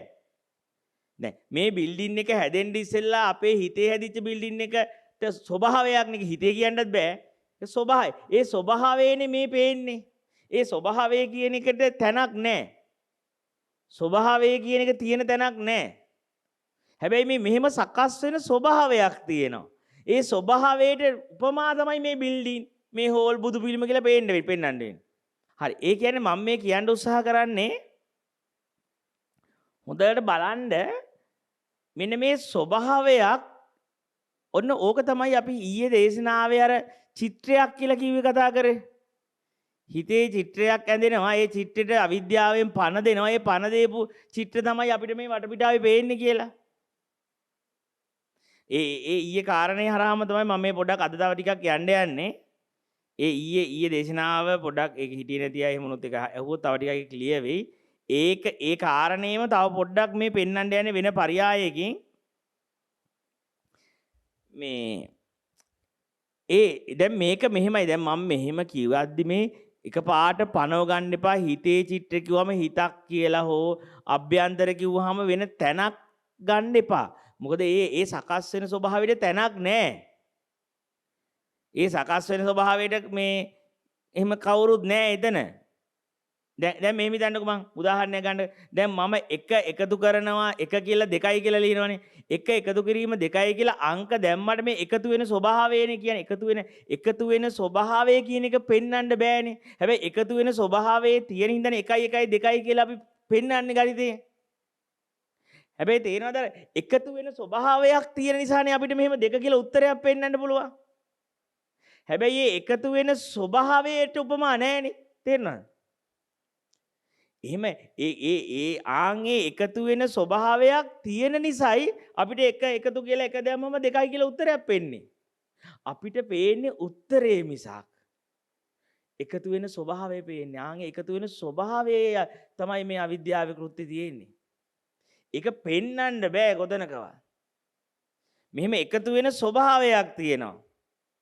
අන්න දැන් එතකොට දැන් අපිට හඳුරු දැන් ওই පටිච්චසමුප්පාදන ක්‍රියාවලියට උපමා ගේන්න බෑනේ. අපිට මේ 1 1 එක පෙන්වන්න පුළුවන් ධන පුළුවන් අර ඉදාර එක පෙන්වන්න පුළුවන් එක දෙක පෙන්නුවා. හැබැයි මේකේ මේවනේ පටිච්චසමුප්පන්න ධර්ම කියන්නේ. පටිච්ච සමුප්පාද ස්වභාවය පෙන්වන්න බෑනේ. පටිච්චසමුප්පාද ධර්මයේ පෙන්වන්න ගත්ත උපමානේ මේ 1 ධන 1 2 කියන එක. හැබැයි මේ දැන් ටීචර් කෙනෙක්ට පෙන්වන්න පුළුවන් ඔච්චරනේ 1 ධන 1 2 කියලා. හැබැයි එතකොට ඒ ටීචර් කියන්නේ ළමයි මෙන්න මෙහෙම එකතු වෙන ස්වභාවයක් තියෙනවා. මෙන්න මේකට මේක එකතු වුණාම 2යි කියන. හැබැයි ඒ ඔක්කොම එකවත් ධනවත් එකවත් දෙක වැඩක් නැහැනේ. මේ ටීචර් පෙන්වන්න උත්සාහ කරේ මේ එකතු වෙනවා කියලා එකක් තියෙනවා. මේ එකතු වෙන ස්වභාවය නිසා තමයි මෙහෙම දෙක කියලා උත්තරයක් එන්නේ. හරි මේ පටිච්චසමුප්පාද ඈඳුත්ත කියලා අපි කතා කරේ දරුණහන්සේ. අර ඈඳිතු ස්වභාවයක් තියෙනවා කියලා. මේ එකතු වෙන ස්වභාවයක් තියෙනවා. ඒකනේ බුදුහාරු කියන්නේ මෙන්න මේ වගේ මේ අවිද්‍යාව මේ අවිද්‍යාව සංස්කාරයත් වැඩක් නැහැ. මෙන්න මේකෙන් පෙන්නන්නේ මෙන්න මෙහෙම ස්වභාවයක් තියෙනවා. මම මේ දැන් මට මේ කියන්න ඕනේ හිත ඇතුලේ අභ්‍යන්තර කියන වචන ගන්න එපා. මම මේ වචන පාවිච්චි කරන්නේ වෙන ක්‍රමයක් නැහැනේ. මේක අර ඇතුලේ චිත්‍ර කිව්වහම මේ ඇතුලකදී මේ හිතෙන් ලෝකේ හැදුවා කියලා ගන්න එපා. එහෙම වුණාම ආයෙත් තැනකින් හැදුනා වෙනවනේ මේ ලෝකේ. හිතෙන් පට ගත්ත වෙනවා. ඒතර ආයෙ නිත්‍ය තැනක් හැදෙනවනේ. අවිද්‍යාව කියොත් ආයෙ අවිද්‍යාව තැනක් හැදෙනවනේ. අර ඒකයි මම මේ කියන එක ආයෙ අපිට කතා කරන්න වෙන්නේ හැදුනට පස්සේ දේවල් වලින්. මේ හැදෙන ස්වභාවය පෙන්වන්නයි ඕනේ. හැබැයි හැදෙන සකස් වෙන ස්වභාවය පෙන්වන්න ආයෙ ගන්න වෙන්නේ සකස් වුණාට පස්සේ තියෙන ධර්ම වලින්නේ. ඒකයි මේකේ තියෙන ප්‍රශ්නේ. සකස් වෙන ස්වභාවයක් පෙන්වන්න වෙන්නේ දැන් මට අභ්‍යන්තර කියලා හිත කියලා මේ ඇතුලේ චිත්‍ර කියලා ඕව ඔක්කොම අර සකස් වෙන ස්වභාවයෙන් යුක්ත දේවල්. හැබැයි මේකෙන් කියන්න හදන අර්ථය දැනුණාන් හරිය. එතකොට කියන්නේ මේ එකතු වෙන ස්වභාවයක් තියෙනවා කියන එක නෙමෙයි. නොදන්න කම නිසා මෙහෙම එකතු වෙන ස්වභාවයක් සිද්ධ වෙනවා. එකතු වෙන ස්වභාවයම තමයි නොදන්නාකම කියලා කියන්නේ. ඒ නොදන්නාකමින් තමයි අපිට මෙහෙම ලෝකයක් පුද්ගලයෝ හම්බෙන්නේ. බලන්න ඒ වගේ කොටසක් මේකේ පොඩි තියෙනවා. ඉතින් අර ඒකයි අර නැත්තම් අර අපි අර වචනවල ගිහිල්ලා ආයි හිර වෙනවා. ආයි අපිට නිකන් අර ඇතුලෙන් හැදෙනවා කියද්දි හිතේ හැදිච්ච එක තමයි මේ බාහිරින් පේන්නේ කියද්දි අපි හිතන්නේ අර වෙන එකක්. හිතක් කියලා කොහේ හරි තැනක් ඇති. ඒකෙන් මේ ලෝකේ සකස් වෙලා ඒ හදන එක තමයි මේ පේන්නේ වගේ නිකන්. එහෙම ගියොත් තනිකර අර සකස් වෙනවා කියලා එක උගන්වන්න බැරි වෙනවා. ආයේ සකස් වෙච්ච දේවල් වලින් තේරුම් ගන්න යනවා මේක. ලෑස්තිලාම ඉන්නේ සාපේක්ෂක වෙන ස්වභාවයක්. සංසන්දනයේ වෙන ස්වභාවයක්. එකතු වෙන ස්වභාවයක් තමයි. ඒක නොදන්න තාක්කල් ඒක නොදන්න තාක්කල් එකතු වෙන ස්වභාවයමයි. සංසන්දනයේ වෙන ස්වභාවයමයි. නැත්නම් දේවල් දෙකක් සංසන්දනය වෙනවා නෙමෙයි. එකතු වෙන ස්වභාවය නිසා 1 1 2 කියලා එකක් හම්බ වෙනවා. නේද? එකක් තියෙනවා තව එකකුත් තියෙනවා. ඒ දෙක එකතු වුනහම දෙකක් එනවා නෙමෙයි. ඒ එකතු වෙන ස්වභාවයෙන් දෙකක් හම්බ වෙනවා කියන එක කියන්නේ. මට හිතෙනවා තේරෙනවද නැද්ද නම් මන් දන්නේ නැහැ. ඒක තමයි වැඩි. මොනවා කරන්න දෙකනේ ආනන්ද හාමුදුරුවෝ කියන්නේ ස්වාමීනි මේ පරිසම්පාද ධර්මයේ හරි ලේසිය බුදුහාගෙන මාහේවන් ආනන්ද එහෙම කියන්න එපා. මේක තේරෙන්නේ නැහැ. ඒ නිසායි මේ අනවරාග සංසාරයක් සත්‍යය දුක් විඳින්නේ. මේ සසරේ යන්නේ මේ කියන කාරණය තේරෙන්නේ නැහැ ලේසියෙන්. ඒක ඉතින් ආලෝකය ආවොත් ඉවරයි. ආලෝකය ආවා කියන්නේ එතනින් එහාට ඒක ඉවරයි පැවැත්මට. පැවැත්ම සකස් වෙන්නේ කොහොමද කියලා දැනගත්ත කියන්නේ පැවැත්ම හිස් රික්තක ශූන්‍ය දෙයක් බවට ශූන්‍ය වෙනවනේ එතන. අපි අද කතා කරන පැත්තෙන් පොඩ්ඩක් බලමු මේක තේරුම් ගන්න. එතකොට අර පරයය දෙකකින් තුනකින් පැටලලා ගත්තොත් මේක පැටලෙනවා අපි. අර එක දවසේ එක ඇන්ගල් වලින් පෙන්නවහම සමහර එක ඇන්ගල් එකක් හරියට ක්ලියර් වුණා නම් අනිත් ඔක්කොම ලියලා යනවා. දැන් අද පෙන්නන එක පොඩ්ඩක් බලන්නකෝ තේරුම් ගන්න. දැන් අද මම මේ කියන්න උත්සාහ කරන්නේ දැනට තේරුම් ගන්න. මේක මම මේ අභ්‍යන්තරේ අර ඇතුලේ අර හිතේ ප්ලෑන් එක තමයි අර හිතේ ඇඳිච්ච එකයි මේ එළියෙන් දකින්න කියලා කියද්දි දැනට මවා ගන්න එපා. මේ හිත කියලා කොහේ හරි තැනක් තියෙනවා. ඒක ඇතුලේ ප්ලෑන් වෙන එකක් තියෙනවා. ඒ ප්ලෑන් තමයි මේ එළියෙන් දකින්නේ කියලා අර නිත්‍ය හිතකුයි එහෙම එකක් ගන්න නැතුව නිකන් ඒ වචන විතරක් දැන් අපි පාවිච්චි කරමු. දැන්ට පාවිච්චි කරමු. හැබැයි ඒකෙන් තැනක් නිර්මාණය කරගන්න යන්න එපා. මේ ස්වභාවයක් තියෙනවා. ඒ ස්වභාවය තමයි ඔය ස්වභාවය තමයි මම මේ දැන් මේ චිත්‍රය කියලා කියන්නේ. හැම වෙලෙම අපේ ඇතුලේ මේ චිත්‍රයක් දකින්න කියලා ඊයේ අපි කිව්වේ. ආන් ඒ වගේ සකස් වෙන ස්වභාවයක් තියෙනවා. ආන් ඒ සකස් වෙන ස්වභාවය දැන් මෙහෙම හිතන්නකෝ උදාහරණයකට. දැන් ඒ සකස් වෙන ස්වභාවයේ තියෙන නිසා තමයි ඔබ වහන්සේලාට මෙතන වෙනම හාමුදුරු කෙනෙක්ව පේන්නේ. ඒ සකස් වෙන ස්වභාවයේ තියෙනවා ඇතුලේ. එතකම්ම දැන් ඒ සකස් වෙන ස්වභාවය අල්ලන්න බෑ. ඒ සකස් වෙන ස්වභාවය අල්ලන්න කවුරුත් ඒක එතන කවුරුත් නෑනේ. සකස් වෙන ස්වභාවයෙන්නේ කෙනා සහ ලෝකේ හැදෙන්නේ. දෙපැත්තක් සත්‍ය වෙන්නේ. අර එකතු වෙන ස්වභාවයෙන්නේ එකයි එක හම්බෙලා තියෙන්නේ ධනත් හම්බෙලා තියෙන්නේ එකක් තියෙන්නේ දෙකක් තියෙන්නේ. ඒ එකතු වෙන එතකොට එකතු වෙන ස්වභාවයෙන් නිසා ආයේ ඒ නැතුව මේ එක නැති කරලවත් ධන නැති කරලවත් එකවත් දෙකවත් එක්ක වැඩක් නෑ රණ්ඩු කරලා. මොකද හැබැයි මේ එකතු වෙන ස්වභාවයට උපමා ඉල්ලන්න එපා. එකතු වෙන ස්වභාවයට උපමා ගත්තොත් ආයේ එක තමයි එක ධන එක දෙක වෙන්නන්න වෙන්නේ. හැබැයි මෙන්න මේකේ අපිට තේරෙනවානේ මෙන්න මේක වෙන්නේ මෙහෙම වෙන යාන්ත්‍රණයක් තියෙනවා මෙතන කියලා. එයාට එකතු කිරීම අමතක වෙලා එයාට හිතෙන්නේ මේ එකක් නිත්‍යව තියෙනවා තව එකක් තියෙනවා දෙකක් තියෙනවා බිඳුවක් තියෙනවා.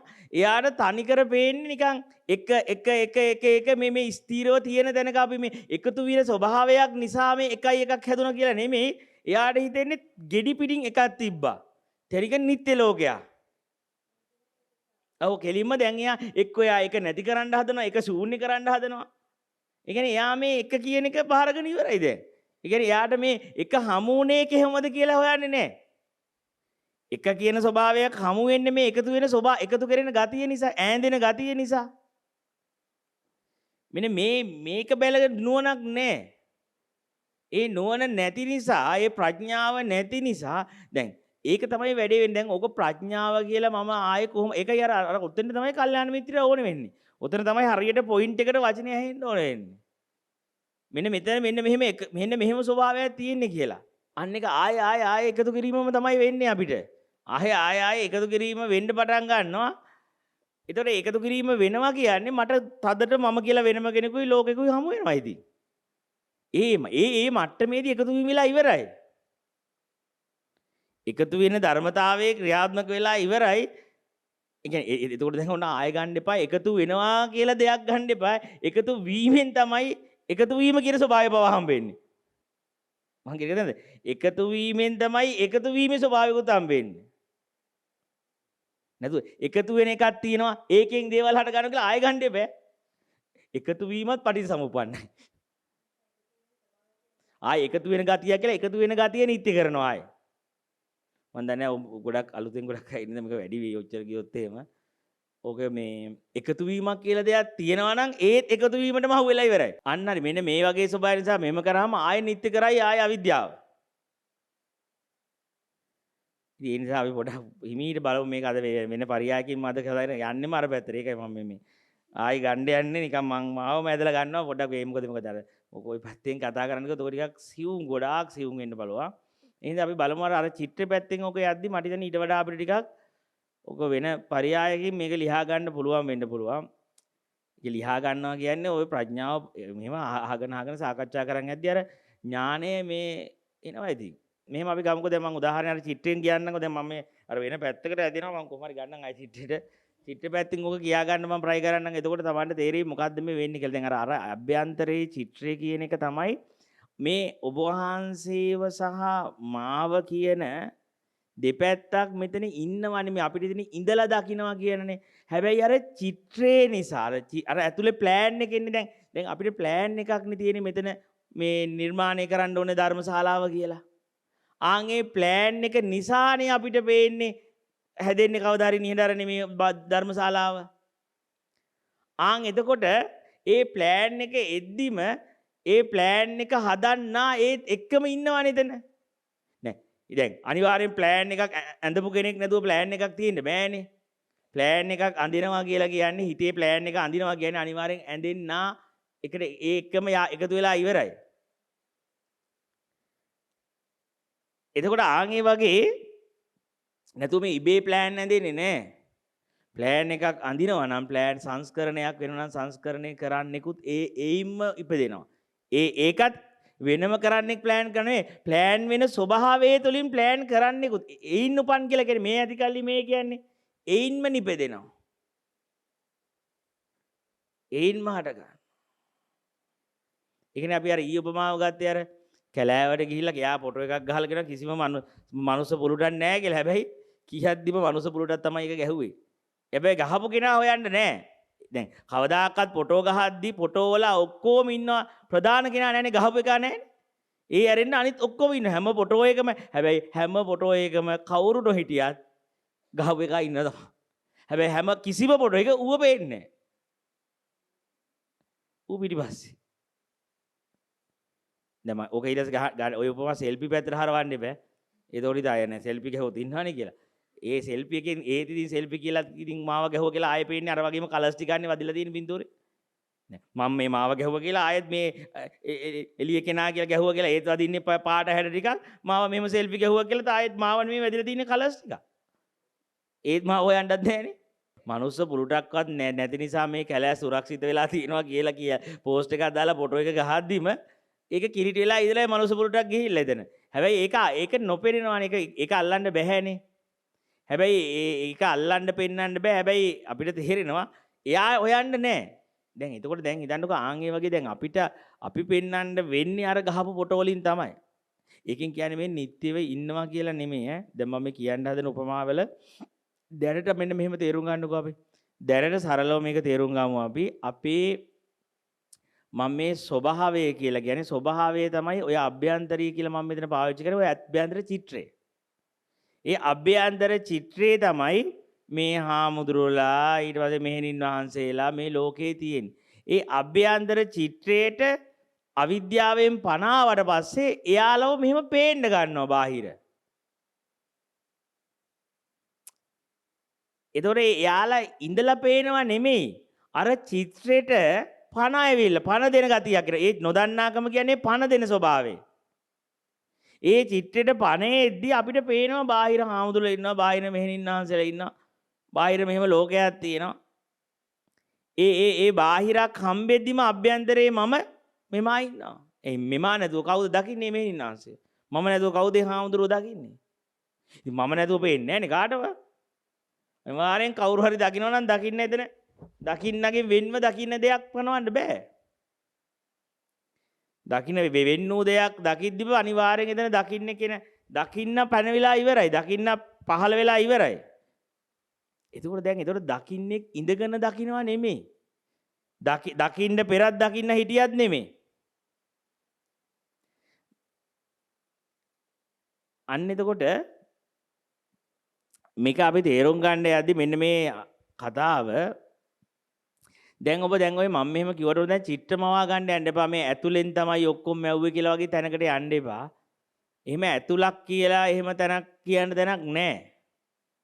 මේවා නිකන් අර මේ ධර්මතාවයේ පෙන්වන්න ඉතින් ආයේ ධර්ම පරිසම්පන්න ධර්ම වලින්මනේ කරුණු ගන්න වෙන්නේ. ඒකෙන්මයි මේක විග්‍රහ කරන්න වෙන්නේ. මෙන්න මේ ස්වභාවයක් තියෙනවා හැම වෙලෙම මෙහෙම සජීවීකරණ ස්වභාවය තුල අපිට මෙහෙම ලෝකයක් කියලා දෙයක් හමු වෙනවා. දැන් මේ මිදන්නකො දැන් නහාඳුරෝ මං ගැන මන් දිහා බලන් ඉඳි නහාඳුරට මේ වෙලාවේ අම්මා අමතකයිනේ.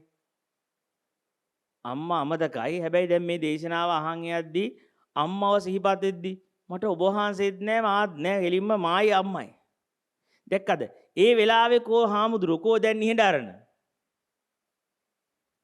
ගපනවන්න බෑ. ඒ වෙලාවේ මේ වෙලාවේ මට අම්මා සිහි වුණොත් එහෙම ඒ වෙලාවේදී නිහඬ අරන කොහෙද තියෙන්නේ? ආන් දැක්කද? එතකොට ආන් ඒ වෙලාවේ නිහඬ අරනක් තිබිලා නෑ කොහෙවත්. නිහඬ අරනක් තිබිලා නෑනේ කොහෙවත්. ඒ සිහිවත් වෙන වෙලාවේ සම්පූර්ණ ලෝකය කියන්නේ මමයි අම්මයි. ආය ඔබ වහන්සේව මතක් වෙද්දී ආයේ කොහේ වෙලාවේ අම්මා. දැන් හැරිනියා හීනයක් දකිද්දි මේ ලෝකේ කොහෙද තියෙන්නේ? නැත්තම් දැන් නැගිට්ටාම අර හීනේ දැකපු වෙලාවේ දැකපු මමයි ඒ ලෝකේ කොහෙද තියෙන්නේ? හැබැයි ඒ වෙලාවේ ඒ ලෝකෙනේ ඇත්ත. බලන්න ඒ වෙලාවේ ඒ මමයි ඒකයි පරම සත්‍යය. හැබැයි මේ පරම සත්‍යයම නැගිට්ටට පස්සේ පරම බොරුවක්. ඒක පරම බොරුවක් නේද? දැන් ඒ වෙලාවේ දැකපු අය කියලා ඒක ආය අන්න අම්මා සිහි කරද්දී අන්න ටක් ගාලා අන්න දැක්කද ඇති වුණා. අම්මා සිහිපත් වෙන වෙලාවේ ආය අම්මා හැදුනා මං හැදුනා. අම්මා කියන වචනේ හැදිද්දිම හැදුනා. අර මානසික ලෝකේ සක්‍රිය වුණා. දැක්කද ආයේ ටක් ගාලා අම්මා කියලා මතක් කළා විතරයි ටක් ගාලා දැන් අම්මව මවන්න පුළුවන්. අම්මා ගැන හිතන්න පුළුවන්. අම්මා දැන් මේ දවස්වල මොනව කරනවද දන්නේ නැහැ. අනේ අම්මා අසනීපෙන්ද දන්නේ නැහැ. මොකද දන්නේ නැහැ කියලා දැක්කද? ටක් ගාලා මේ ලෝකෙට අනුව කතන්දර එනවා. නිමිති එනවා. හැබැයි ටිකක් වෙලා ගිහිල්ලා අමතක වෙලා ඔබ වහන්සේ මතක් වෙච්ච ගම අම්මත් මතක නැහැ. ගෙවල් බොයි ෆ්‍රෙන්ඩුත් මතක නැහැ. ගෙදරත් මතක නැහැ. දැන් ඉන්නේ මේ ලෝකයේ ඇතුලේ කතන්දරේ. ආන් ඒ වගේ දැක්කද මෙන්න මේ වගේ ස්වභාවයක් ඇතුලේ තියෙනවා. අභ්‍යන්තරයේ ස්වභාවයක් තියෙනවා. නැවත මෙහෙම නිකන් සිහි කරවන් ගන්නවන ගතිය. ඒ සිහි ගන්නවද්දි ටක් ගාලා ඒක සත්‍ය වෙන ස්වභාවයක්. දැන් හිතන්නකෝ අපි කවදාක්වත් දැකලා නැති දෙයක් ගැන අපිට එහෙම සංස්කරණය වෙන්නේ නැහැනේ, ස්වභාවය හැදෙන්නේ නැහැනේ. ඒ ගැන කල්පනා වෙන්නෙත් නැහැ, සිහි වෙන්නෙත් නැහැ. හැබැයි අපි කියන්නේ නැහැ සිහි වෙන්නේ නැති පමණින් යා නිවන් දැකලා කියන්නේ නැහැ. මේක උපමා එකයි මං කිව්වේ මේක මේ උපමාවකට ගන්න දැන් අම්මා මේ වෙලාවේ සිහි උනේ නැති වුණාට අම්මා කියද්දි සිහි වෙන්න පුළුවන් ස්වභාවය ඇතුලේ තියෙන ටක් ගාලා ලෝකේ හැදෙන මමයි අම්මයි. ඒ ස්වභාවය මේකිලා ගිහිල්ලා නැහනේ. ඒ අර අවිද්‍යාවේ ස්වභාවය අර හැම වෙලේම දේවල් සකස් වෙවි චිත්තෙට පණෙන ස්වභාවය ඉවරලා නැහනේ. ඒ නිසා දැන් අපිට මේ අම්මා සිහිුන්නේ නැහැ කියන පමණින් එහෙම අපි කියන්නේ නැහැ. යා සිහි වෙන්න පුළුවන් ස්වභාවය තියෙනවා. නැවත ඒක තැනක කාලයක ඉන්න කෙනෙක් විදියට හැඟෙන ස්වභාවයක් තියෙනවා.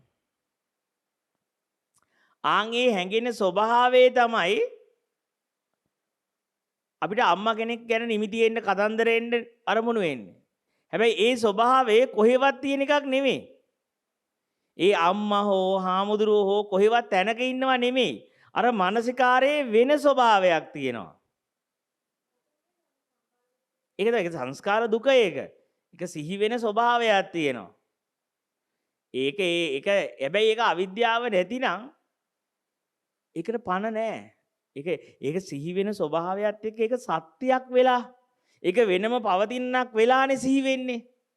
වෙනම තැනක ඒකනේ අපිට ඒ ගැන මතක් වෙදි දුක ශෝකේ එන්නේ කතන්දරේ එන්නේ.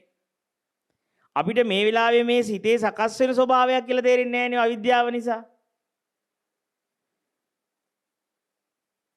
අපිට හිතෙන්නෙම යම් කාලවකවානුවක හිටපු අනාගතේ දකින්න පුළුවන් තැනක ඉන්න කාලයක ඉන්න වෙනම කියලානේ ඒක අන්න එකනේ හැම වෙලෙම මේ සකස් වෙන ස්වභාවයෙන් මවන්නේ අර එහෙම කෙනෙක් කොහේ හරි වෙනම තැනක වෙනම කාලවයක සිටින විදිහට. ඒකනේ අපි දකින්න බලන්න යන්නේ. කවදා හරි දකින්න ඕන කියලා ප්‍රාර්ථනා එන්නේ. ඒ ප්‍රාර්ථනා එන්නේ දැන්.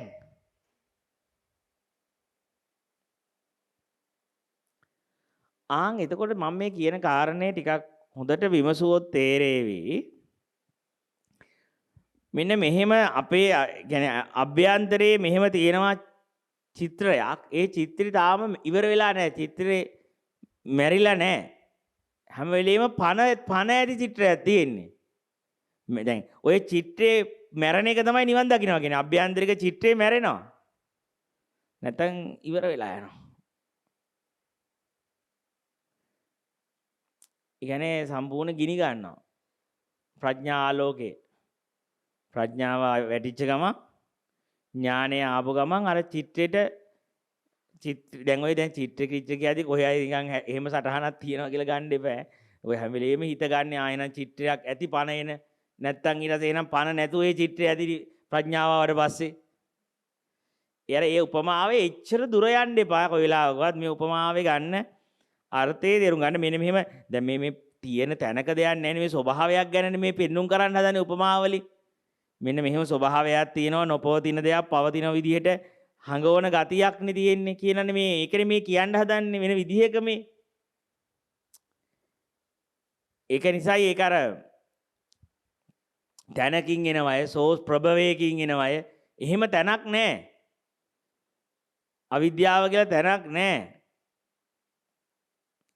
ඉතින් මෙන්න මේ චිත්‍රය කියන උපමාවම අපි ටිකක් අරගෙන යද්දි එතකොට එහෙනම් ඔබ ආයේ ඉතින් හාමුදුරුවෝ එහෙනම් ඇත්තට පොඩි ළමයෙක්ට නෑනේ චිත්‍රයක් කියලා. පොඩි ළමයට චිත්‍රයක් නෑ කියන්න බෑ. මොකද පොඩි ළමයා මෙහෙම හැරිලා බලන්නේ මොකක් නිසාද?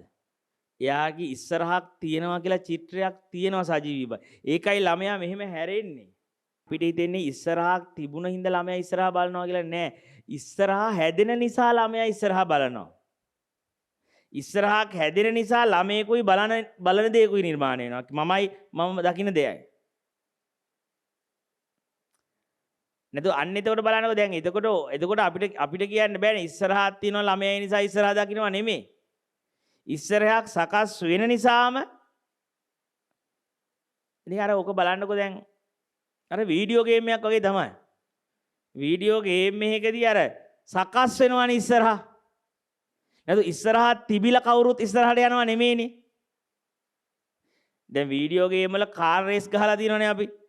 කාර් එක පාරක් තිබිලා කාර් එක මෙතන ඉඳලා අතෙන්ට යනවා නෙමෙයිනේ. එහෙම සකස් වෙන ස්වභාවයක් තියෙන නිසා කාර් එකකුයි යන තැනකුයි පේනවා.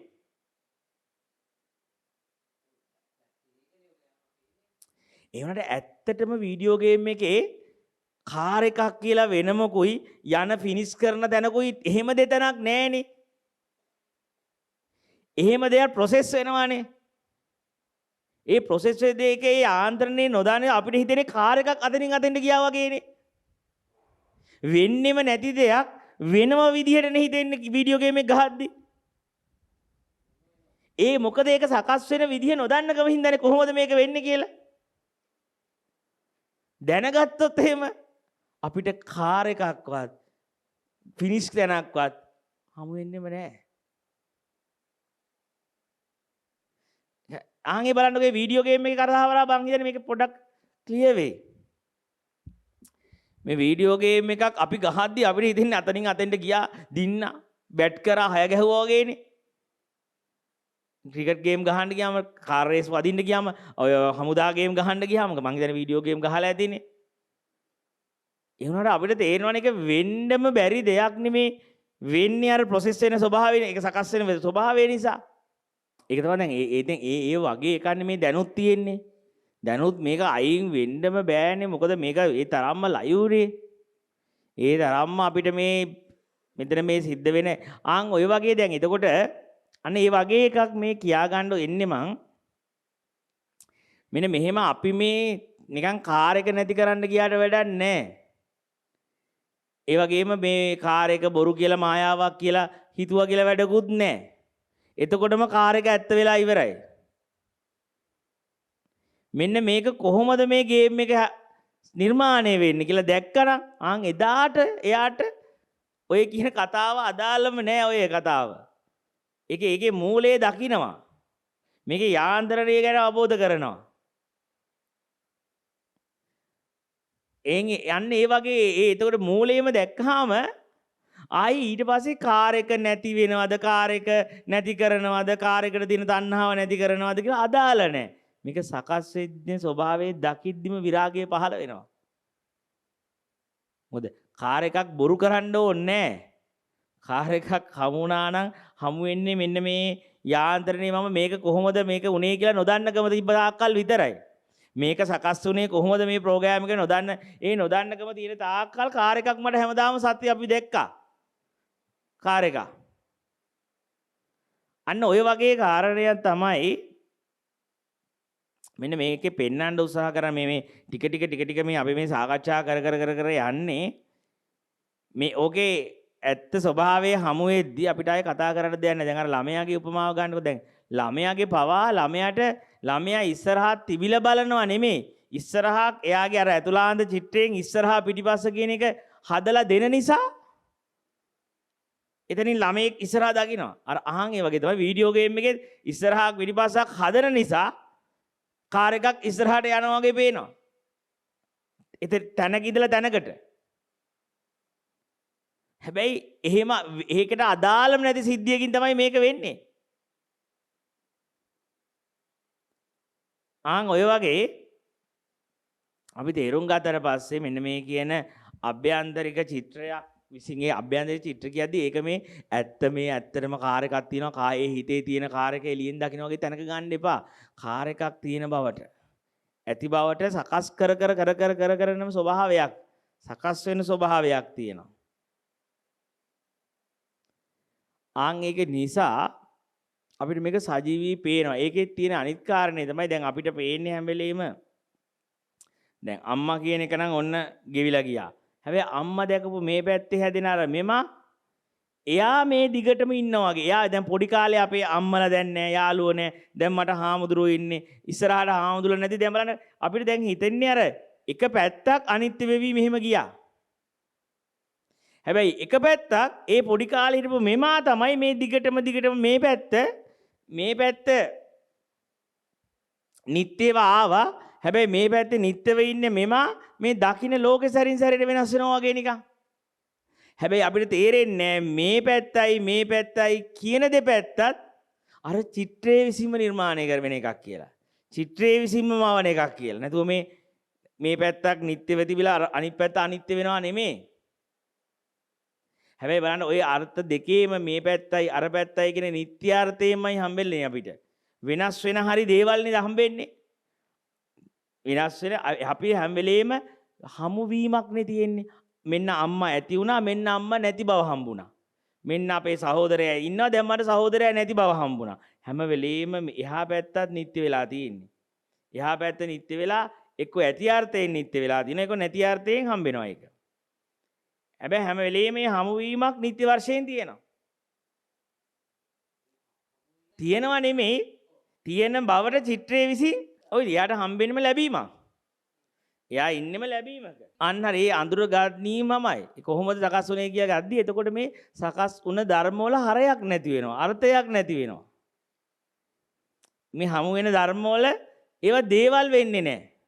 හමු වෙන කෙනාවත් හමු වෙන දේවල්. අන්න හරි සංස්කාර බොල් වෙන්න පටන් ගන්නවා. සම්පූර්ණ ඒ ඔක්කොම තමන්ගේ අභ්‍යන්තර චිත්‍රයේම බොල් වෙන්න ගන්නවා. චිත්‍රයේ බොල් වෙනකො චිත්‍රයක් තිබිලා ඒක බොල් වෙනව නෙමෙයි ඈ. බොල් බවින්ම තමයි මෙතන තියෙන්නේ. බොල් බවක්මයි.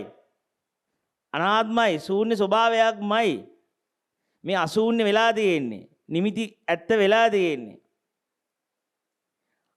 ආන් ඒ වගේ ඔව් නැත්නම් මේ උදාහරණ ගද්දි ප්‍රශ්නයකනේ උදාහරණ ගද්දි අපි ගෙඩි පිටින් උදාහරණේ ඇඩ් කරගන්නවා අර ටික අයින් කරලා. ආන් එතකොට ඊට පස්සේ දැන් අර ඒකයි මං කියන්නේ එකතු කිරීම කියන්නේ මොකද්ද කියලා උගන්වන්න ගල් ඇඟිලි පහ පෙන්නුවාට පස්සේ ඊට පස්සේ මේ පහ කියන්නේ මොකද්ද කියලා ඇහුවාමම ඇඟිලි පහ පෙන්නුවට හරියන්නේ නැහනේ. පහ කියන ස්වභාවය පෙන්වන්න ඇඟිලි ගන්නවා අරව ගන්නවා මෙව්ව ගන්නවා. ඒ එක ඒවා අරගෙන පහ කියන ස්වභාවය පෙන්වන්නයි ඕනේ ගුරුවරුන්ට. අපි පහ කියලා හැම අත පෙන්නුවට වැඩක් නැහැ. ආන් ඒ වගේ තමයි මේ හැම කතාවකින්ම පෙන්වන්න උත්සාහ කරේ බොල් දෙයක් හිස් දෙයක් අපි සත්‍ය ලෙස පවතිනවා කියලා අරගෙන තියෙනවා. ඒ අරන් තියෙන තැන මේ නුවණ පහළ වෙන්න අර චිත්‍රය අර වගේ බොඳ වෙනවා මැකෙනවා. බොල් වෙනවා ඒක. බොල් වෙනවා කියන්නේ තියෙන දෙයක් බොල් වෙනවා නෙමෙයි බොල් බවින්මයි තිබිලා තියෙන්නේ. ඒ කියන්නේ වෙන විදියකට කිව්වොත් අපි දැනටත් නිවන් දැකලා ඉඳලා තියෙන්නේ. අජීවී ස්වභාවය, ඇසුණු ස්වභාවය. මේ සජීවී බවක් වෙලයි දැන් අපි මේ සජීවී බව නැති කරන්න යන නැහැ. සජීවී බව බාරගෙන නැති කරන්න යන හැම තැනක්ම ආයෙ ගන්නෙ සජීවී බවකටමයි ආයෙ අහුවෙන්නේ. හරි. දැන් එතකොට දැන් ඕකත් අපි දැන් ඔකෙත් පොඩ්ඩක් ඔම යන්නේ නැතුව ටිකක් දැන් අපි බලමු ඊට පස්සේ දැන් මම වෙලාවෙ හැටියට කෙටියෙන් කියන්න දැන් ඕක අපි දැන් ශුන්‍යතාවයක් කියන කතාව දැන් මේ වගේ එකක් කෙනෙක්ට එකපාරට ප්‍රැක්ටිස් කරද්දී මේ වගේ දහමක් තමයි අවබෝධ වෙන්න ඕනේ. හැබැයි ඕක ටිකක් සංකීර්ණ ගතියක් දැනෙන්න පුළුවන් අපිට පොඩ්ඩක්. මෙන්න මේ. හැබැයි අපි තේරුම් ගන්න මෙන්න මේ වගේ දහමකුත් තියෙනවා මේ කතාව ඇතුලේ අපිට ප්‍රත්‍යක්ෂ කරන්න. මෙන්න මේ වගේ පටිච්චසමුපාද දහමක් තමයි තථාගතයන් වහන්සේලා අපිට ස්මතු කරලා පෙන්නලා තියෙන්නේ. හැබැයි දැන් අපිට ඕක ඇහුවට මේක හොඳට දකින්න නම් අපේ සිතේ තැම්පත් බව අවශ්‍ය කරනවා. සිතේ නිවීම අවශ්‍ය කරනවා. සංසුම්භාවය අවශ්‍ය කරනවා. මොකද එහෙම කලබල වුණා කියලා මේක එතකොට වෙන්නේ ගොඩාක් අපි ඇවිස්සෙන්න පටන් ගන්නවා. ඇවිස්සුණා කලබල වුණා කියලා මේක තේරෙන අවබෝධ වෙන කතාවක් වෙන්නේ නැහැ. ආන් ඒ නිසා අපි කරන්න ඕනේ කතාව තමයි දැන් අපිට දැන් බුදුජානක වහන්සේ මෙතන පෙන්නනවානේ. බුදුරජාණන් වහන්සේගේ ස්වභාවය තථාගතයන් වහන්සේ මනවින් අවබෝධ කරන ලද මේ වාසය කිරීමක් තියෙනවා. එනම් සියලු නිමිති මෙනෙහි නොකිරීමෙන් ආධ්‍යාත්මයේ ශුන්‍යතා සමාපත්තිය උපදවාගෙන වාසය කිරීම. ආනන්ද ඔය ශුන්‍යතා සමාපත්තියෙන් වාසය කරන තථාගතයන් වහන්සේ කරා පැමිණෙන්නා වූ භික්ෂු භික්ෂුණී උපාසක උපාසිකා රජවරු රාජ්‍ය මාතුරු අන්‍යාගමික ශ්‍රාවකයන් ඉන්නවා. නමුත් පින්වත් ආනන්දේ පිරිස අතරේදී තථාගතයන් වහන්සේ ඉන්නේ විවේකයට නැඹුරු සිතුනි. විවේකයට යොමු විවේකයට බැසගත් අභ්‍යන්තර හුදකලාවෙන් උතු නෙක්ඛම්මයෙන් ඇලුණු සියලු කෙලෙස් උපදවන ධර්මයන්ගෙන් බැහැරු නිවනට නැඹුරු සිතුනි. හරි. දැන් ඒක මෙන්න මෙහෙම දැන් අපි ඔක පොඩක් දැන් අපේ අභ්‍යන්තරේ අර කතාවත් ඇහෙන්න දෙන්න. ඒක හොඳයි නේ. ඒක අපි පටිච්චසමුපාදයත් අපි අහනවා. කල්යාණ මිත්‍රොත් එක්ක සාකච්ඡා කරනවා. ඒක සාකච්ඡා කරාට අපි අභ්‍යන්තරයේ ශූන්‍යතාවයේ උපද නිමිති මෙනෙහි නොකරන විදියට හිත සකස් කරන්න අවශ්‍ය කරන වැඩපිළිවෙලකුත් මේ පැත්තෙන් යන්නත් ඕනේ. මේක ඇහෙන ගමන්ම මේ කතාව අපි හැමදාම පොඩ සාකච්ඡා කරනවානේ. අර එකපාරට ගොඩාක් කියන්නේ නැතුව ටික එක උපමා වලින් ටික මේ කතාව ලියනවා. පොඩ එක දවසට එක උපමා අරගෙන පොඩ්ඩක් අය මොකද ගොඩාක් ඔක දැම්මොත් ආයෙ ඔක තර්ක පැත්තට යනවා. ඒකයි පොඩ්ඩක් කතා කරලා ශුන්‍යතාවය ගැන ඊට පස්සේ අපි ඔක පොඩ්ඩක් අයින් කරලා නැත්නම් ඕක නිකන් දැනුම පැත්තට ගිහලා ඔක මනසින් අල්ලන්න බලනවා. ඒ හින්දා ඒකට යන්න ඕනෙන්න පොඩ්ඩක් කතා කරනවා ශුන්‍යතාවය ගැන. කතා කරලා ඊට පස්සේ අපි දවසේ අපේ වැඩපිළිවෙලක් හදා ගන්න ඕනේ. මේ නිමිති ඇසුරු නොවන විදිහට අපේ ජීවිතය වැඩපිළිවෙල අපි හදා ගන්න ඕනේ. මේ නිමිති මේ ඇසුරු නොවන විදිහට අධ්‍යාත්මික ශුන්‍යතාවයක් නිර්මාණය වෙන විදිහට. අන්න ඒකට තමයි අපි කියන්නේ පුළුවන් තරම් මෙහෙම සතිය දවස පුරාම පවත්වන්න. ඒ සතිය පවත්වන්න උපකාර වශයෙන් පුළුවන් තරම් පරියංකේ සක්මන යූස් කරන්න කියලා. පරියංක සක්මන් සහ දෛනික කටයුතු වල සිහිය පවත්වලා අර අපි ටික අපේ අභ්‍යන්තරික ශුන්‍යතාවයක් හදා ගන්නවා. මොකද මේ ශුන්‍යතාවය හදාගත්තට පස්සේ හොඳට මේ කියන දේශනා මේවා වැටහෙන්න ගන්නවා. ඒ අර හිස් වෙච්ච හිතට මොකද එන්න අපි සතිය වඩ아가න පරියංක සක්මන් කරන් යද්දී අපේ හිත මෙහෙම හිස් වෙනවා. ඒ හිත හිස් වෙද්දී ඒ හිස් වෙන හිතට මේ ප්‍රත්‍යක්ෂ ඥානෙ එන්න පටන් ගන්නවා. මේක අහලා තිබ්බහම කල්යාණ මිත්‍රයෙක්ගේ එතන හිත හිස් වෙනවා කියලා කියන්නේ මෙන්න මෙහෙම. දැන් උදාහරණයක් ගමුකෝ අපි දැන් වාඩි වෙනවා. දැන් වාඩි වෙලා මම දැන් මෙතන කියලා කයට හිත දාගත්තාම අපිට තේරෙනවානේ දැන් අපේ අභ්‍යන්තර මේ භාවනා පටන් ගත්ත කෙනෙක්ට එහෙම අභ්‍යන්තර ශූන්‍යතාවයක් නැහැනේ. හිත නිකන් පිස්සු හැදිලා වගේ දඟලනවානේ අපේ. අපිට තේරෙනවා හිත නලියනවා. හිත දඟලනවා. ඒතර හිතේ ස්වභාවය හොඳට තේරුම් ගන්න අපි මෙහෙම අපි දැන් මේ දඟල හිටපු අපි ඇවිල්ලා අත්පය අකුලගෙන පරියන්කේට වාඩි වෙලා මෙහෙම S2 පියාගත්තා කියලා සිත එහෙම නතර වෙන්නේ නැහැ.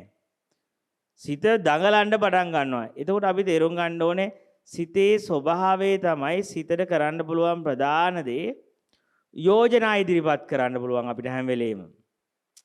සිත කියනවා ඇවිල්ලා පොඩක් අහවල් දිහා ගිහිල්ලා එමුද? ආන් ඒ වගේ දැකද හිත කරන්නේ යෝජනා දෙන එක.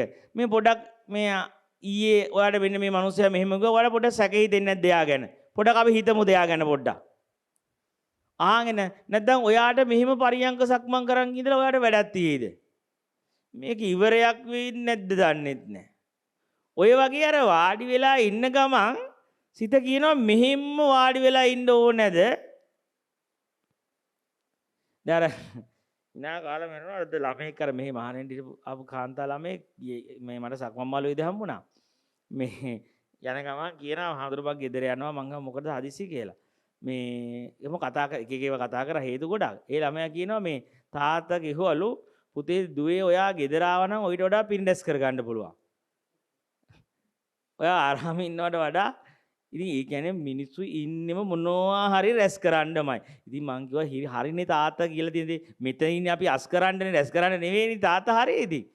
තාත්තා හරියටම කියලා තියෙනවා. ඒ ඔතන හිටියොත් රැස් වෙන්නේ නැහැ මොකොත්. තියෙන ටිකත් හැලෙන එකනේ වෙන්නේ. අපි රැස් කරන්නේ නැහැ කිසි දෙයක්. තියෙන ඒවත් අලලා ගන්නවා. ඉතින් ඒකට ඒ කියන්නේ මට එතකොට තමයි තේරෙන්නේ මේ එළියේ සමාජයේ කොච්චර මේ අපි කියන එකයි මම කියන්නේ අපි ලොකු ගමන් නෙමෙයි. මේ වෙන කතාවක් මට හිතුනේ ඒ තාත්තා කියලා දින වචනේ ඇහෙද්දී දුවට තාත්තෝ කියලා දින දුවේ උතරීට වඩා ගොඩක් ඔයා ගෙදර ලොකු වැඩක් ජීවිතේ කරන්න පුළුවන් කිව්වලු. ඔයා ගෙදර ආවනම් දන් දෙන්න පුළුවන්, පින් රැස් කරගන්න පුළුවන්, පින්කම් කරන්න යන්න පුළුවන්. පුදුම විදියටද මට හිතුනේ ඉතින් තාත්තා හරියටම දැනන් තියෙනවා කතාව. තාත්තා දැනන් තියෙනවා මේකට આવොත් මුකුත් නැහැ. ඔක්කොම හැලි ඉස්සෙවි යන මොනවත් නැහැ. මොකක්වත් නැහැ. ඉතින් මං ඉතින් යාළුවා කිව්වා හරියදී ඔය පින් රැස් කරපු එකේ විපාකයක් විදිහට වෙන්න ඇති මෙතෙන්ට එන්න ඇත්තේ. දැන් තියෙන්නේ අස් කරන එක කරන්නනේ අස් වෙන්න දෙන්නේ නැහැ ඇතුළේ එකතු කරපු ටික. ඒ රැස් කරපු පිනකට එන්න හම්බෙන්න ඇති. ඒක තේරෙන්නේ නැහැ කිව්වට. ඒ කියන්නේ අපි මොනවා හරි අපිට ඕනේ මේ රැස් කිරීමක් වගේ දෙයක්. බුදුහාඳුරෝ කිව්වේ මුලින්ම ගත්තේ රැස් කරන්නේ මේ සබ්බපාපස්සා කරන්නේ පවුන කර ඉඳන් එච්චරයිනේ කිව්වේ. බුදුහාරුගේ නොකිරීමක් කතා කරේ. ඒ අපේ හිත කිරීමක්මයි හොයන්නේ, ලැබීමක්මයි හොයන්නේ. ලබන්නමයි යන්නේ. අර එකතු කරන ගතිය ඇතුලේ තියෙන. අර ඇතුලේ මං කිව්වේ අර තියෙන කියලා. අවිද්‍යාවේ ස්වභාවය එකතු කරන්නමයි ඕනේ. එකතු කරන්නමයි ඕනේ. එකතු කරපු දේවල් හැලෙනවට කැමති නැහැ. හර හැලුනට පස්සේ තව ටිකක් ලැබෙනවා කිව්වොත් ආයෙත් කමන්නේ. හලන්න හරි ලෑස්ති. ඒ හැලුවාම ගොඩක් ලැබෙනවලු නා. ඒකමයි තියෙන්නේ අභ්‍යන්තරේ. හැලුවාම ලැබෙනවා කිව්වොත් ආයෙනම් හලන්නම් ඊට වඩා ලැබෙනවනේ. කියන්නේ ඒ ස්වභාවය තමයි ඔන්න දැකලා එකතු වෙන ස්වභාවය. ඇතුලේ තියෙන එකතු කරන්නම යන කෑදර ගතිය. ඒකේ නිර්මාණ තමයි මේ අපිට පේන ඔක්කොම දේවල් එකතු කරපු මනස. ඒකනේ කියන්නේ රහතන් වහන්සේලා කියපු පාරක්වත් හොයාගන්න නැහැ කියලා. කුරුල්ලෙක් අහස ගියා වගේ කියන රහතන් වහන්සේලා. කියපු පාරක්වත් තියාගන්න නැහැ. තියෙන්නේ නැහැ. ඇතුළාන්තේ. එහෙම පාරක්වත් නැහැ කිසිම එහෙම ස්වභාවයක් නැහැ. ඉතින් කොහොම හරි මේ භාවනාවට වාඩි වුණාට පස්සේ අපි S2 පියාගෙන මුකුත් නොකර ඉද්දි මං කිය ඇතුළට හරි එක යෝජනා එනවා. ඒක තමයි වැඩේ. දැන් ඔය එක දැන් මේ එක්ක ගියයි වෙන භාවනා මධ්‍යස්ථානයකට ගියොත් හොඳ නැද්ද කියලා හිතේ. ඔය එක ඒවා එනවා. වෙන ගුරුවරු නැද්ද කියලා හිතේ. අර නිල්ල භාවනා මධ්‍යස්ථානයේ මේ අන්තිමට පුස්තකාලයේ මේ ආධ්‍යාත්මික මධ්‍යස්ථානවල පොත් අයින් කරලා. උපුල් සර් කියන ඇයි කියලා අහුවාම ඒ කට්ටිය දැන් එනවලු භාවනා ලෝකේ තියෙන හොඳම භාවනා මධ්‍යස්ථාන හොයාගෙන නිල්ලබඩ එනවලු. ඇවිල්ලා පුස්තකාලේ ගිහිල්ලා එතන ඉඳන් ප්ලෑන් කරනවලු මේ පොත් කියවකෝ වෙන තැන නැද්ද කොහෙද කියලා. ඒ ඉන්න තැන ඉඳන් වැඩේ කරගන්නේ නැහැ. එතෙන්ට ගියාම ප්ලෑන් කරනවා ඊළඟට ට්‍රැවලින් එක පටන් ගන්න. තව මොන හරි ආධ්‍යාත්මික තැන් තියෙනවද? කියලා අර ඊට පස්සේ එයා හිතන්නේ ස්පිරිචුවල් වෙයි කියලා. ස්පිරිචුවල් නෙමෙයි. අර එක තැනකට නතර වෙන්න බැරි ගතිය ගිහිල්ලා. හුදකලා වෙන්න බැරි ගතිය. එතන ගිහිල්ලා ඊළඟ ලෑන්ඩ් කරන්නේ කොහෙද ස්පිරිචුවල් පාක් එක? ඊළඟ පාකින් එක. ඊළඟ පාකින් එක කොහෙද? මොකක් හරි ගන්නනේ යන්නේ. ඉතින් අකෝ ඉන්න තැනක හලලා දාපන්කො තියෙන ටික. හැලෙන්න දිහා ඉන්න තැනකට වෙලා හුදකලා වෙලා ලෑන්ඩ් කරලා බලනවා. තව මොකක් හරි එකතු කරගන්න වගේ තියෙනවද දන්නේ නැහැ. පවර්ෆුල් ටීචර් කෙනෙක් ළඟ තව මොනවා හරි ටිකක්. තව මොනවා හරි නොගත්ත ටිකක් තියෙනවද දන්නේ නැහැ මට. හමු නොවිච්ච මොනවා හරි දේවල් ටිකක්. මේ ඉතින් ඔක තමයි වැඩේ. ඕන් ඔය එකතු කරන ගතිය මනසේ තියෙන තව මොනවා හරි එකතු කරන ගතිය. ඊට පස්සේ එතෙන්ට ගියාට පස්සේ ඉතන නෑ නෑ හිටපු තැන මාර තැනක් අප්පා කියලා ඊට පස්සේ ආයෙ දුවනවා එතෙන්ට. ආයෙ එතන ඉඳන් ආයෙ පොතක් හරි කියලා ආයෙ කොහේ හරි තැනක් සෙට් වෙනවා. ඒ මේ වගේ තැන් වලට ආවම ගොඩක් ඒක වෙනවනේ. ඉතින් එක එක තැන් වල ගිහපු අය ඉන්නවනේ. අරයා කියනවා මම මෙතන ගිහිල්ලා අරයා කියන මෙතන අර මනුස්සයා ඉන්න ටිකේ ඉන්න තැන කියලා අවුරුද්ද දෙකක් හරි කරගනින්කෝ එක තැනකට වෙලා. එහෙම බෑ අර ඇතුළේ හරි අමාරුයි. ඇතුළේ S2 වහගෙන නිශ්ශබ්දව ඉන්න. නිහඬව ඉන්න ත්‍රිම අපහසුවක් තියෙන්නේ. එතකොට යම් වෙලාවක අපි මෙහෙම මේ කතාව තේරුම් අරගෙන අපි ටිකක් අර ඇතුළේ එක එක යෝජනා කළාට හිතට කියන්නේ ස්ථීර කරන්න අවුරුදු 2කින් සලකා බලන්නම් කියලා හිතට කියයි. මං කළේ එහෙමයි එක එක ගියාම අර දැන් මම ඉස්සර භාවනා කරන්න යද්දි ඉතින් එක එක භාවනා මධ්‍යස්ථානයක ගියපුවා හැමනේ මේ ඔන්න එක කුටියට වැටෙනවා. ඉතින් අර ඔකන මේ මෙතන නෙමෙයි අන්න අතන බඩු තියෙනවා මට්ට භාවනා මධ්‍යස්ථානේ. ඊට පස්සේ ඔන්න අනිත් දවසේ එනවා තව කෙනෙක්. ඊට පස්සේ තව එකක් කියනවා. ඉතින් ඔහොම කිව්වහම නිකන් ආසයි දෙනවා නිකන් මේකට ආවම සක්මනයි පරියන්කයි විතරයි අම්මට සිරි. අන්න අරහෙන් බඩු තියනවලු කියලා. ඉතින් ඊට පස්සේ මම්ම තීරණය කරගත්තා කවුරු ඇවිල්ලා ලෝකේ තියෙන හොඳම ගුරුවරු කිව්වත් මම මෙතනින් තාම මේ ගුරුවරයාගේ අවශ්‍ය දේ කරගන්නේ නැහැ. මේ ගුරුවරයා කියන දේවල් මට තාම කරගන්න බැරිලානේ තියෙන්නේ. මෙතන ඉන්න ගුරුවරයාවත් කියන ටික මට තාම කරගන්න බැරුව මේ ගුරුවරයා කියන ටික කළා මදි නම් අය යනවායි කියලා මම්ම අදිස්ථාන කළා අවුරුද්දක් යනකම් මම නම් එළවෙන්නේ නැහැ. මොකද නැත්තම් බෑ මේ අර මොකක් හරි කියලා ගම අපි ඔය ඇවිස්සෙනවා. මොකක් හරි කිව්වහම ආයේ කුචු කුචු දානවා. නිකන් හරියට නිකන් අපිට දෙන මේ ගිහිල්ලා ගන්න දෙයක් තියෙනවා. මේ තියෙන එක හලන්න තියෙන කතාවක අභ්‍යන්තරික ශූන්‍යතාවයක් නිර්මාණය වෙන්නයි ඕනේ. ඒකනේ බුදුහාර කියන්නේ උන්වහන්සේ අභ්‍යන්තරික ශූන්‍යතාවයක් නිර්මාණය කරන් ඉන්නේ කියලා. ඒකට ආයෙ නිමිති හොයන්න යනවා. ආයෙ අරමුණු හොයන්න යනවා. ආයෙ නිමිති කරන්න යනවා. ඉතින් මාර වැඩක් මේක. ඉතින් ඊට පස්සේ ඉතින් මම මේ කිව්වේ මම කරපු දේ තමයි ඔන්න ඔයගේ වමාල්ලාවට දා ගන්නවා නීති. ඔය ඊට පස්සේ අපි ඔය ධර්ම සාකච්ඡා කරද්දි මේ හැමෝම ගේම හොයන්න යන්නේ මෙන්න මේ ගුරුවරයාගේ ඒවා විතරක් අපි සාකච්ඡා කරමු කියලා නීතියක් දාගන්න. ඒ කියන්නේ අනිත් ගුරුවරයෝ ඇරදී නෙමෙයි. නැත්නම් මේකේ කෙලවරාගන්නේ. අරකයි මේකයි එක ගුරුවරයෙක් කියන එකක්වත් ඉස්සෙල්ලා ඔය අපිට හදවත දැනෙච්ච පිළිගත්ත ගුරුවරයෙක් කවුරු කෙනෙක් අපි කො මෙන්න මේ ටික අපි ඉස්සෙල්ලා අහලෙමු. මේක නැත්නම් හතර වටේ දගලන්න ගත්තාම එකක්වත් කරගන්න හම්බෙන්නේ නැහැ. මොකක්වත් නැහැ. ඒ අරකින් කෑල්ලක් කරලා බලනවා මේකෙන් තව කෑල්ලක් කරලා බලන්න යනවා.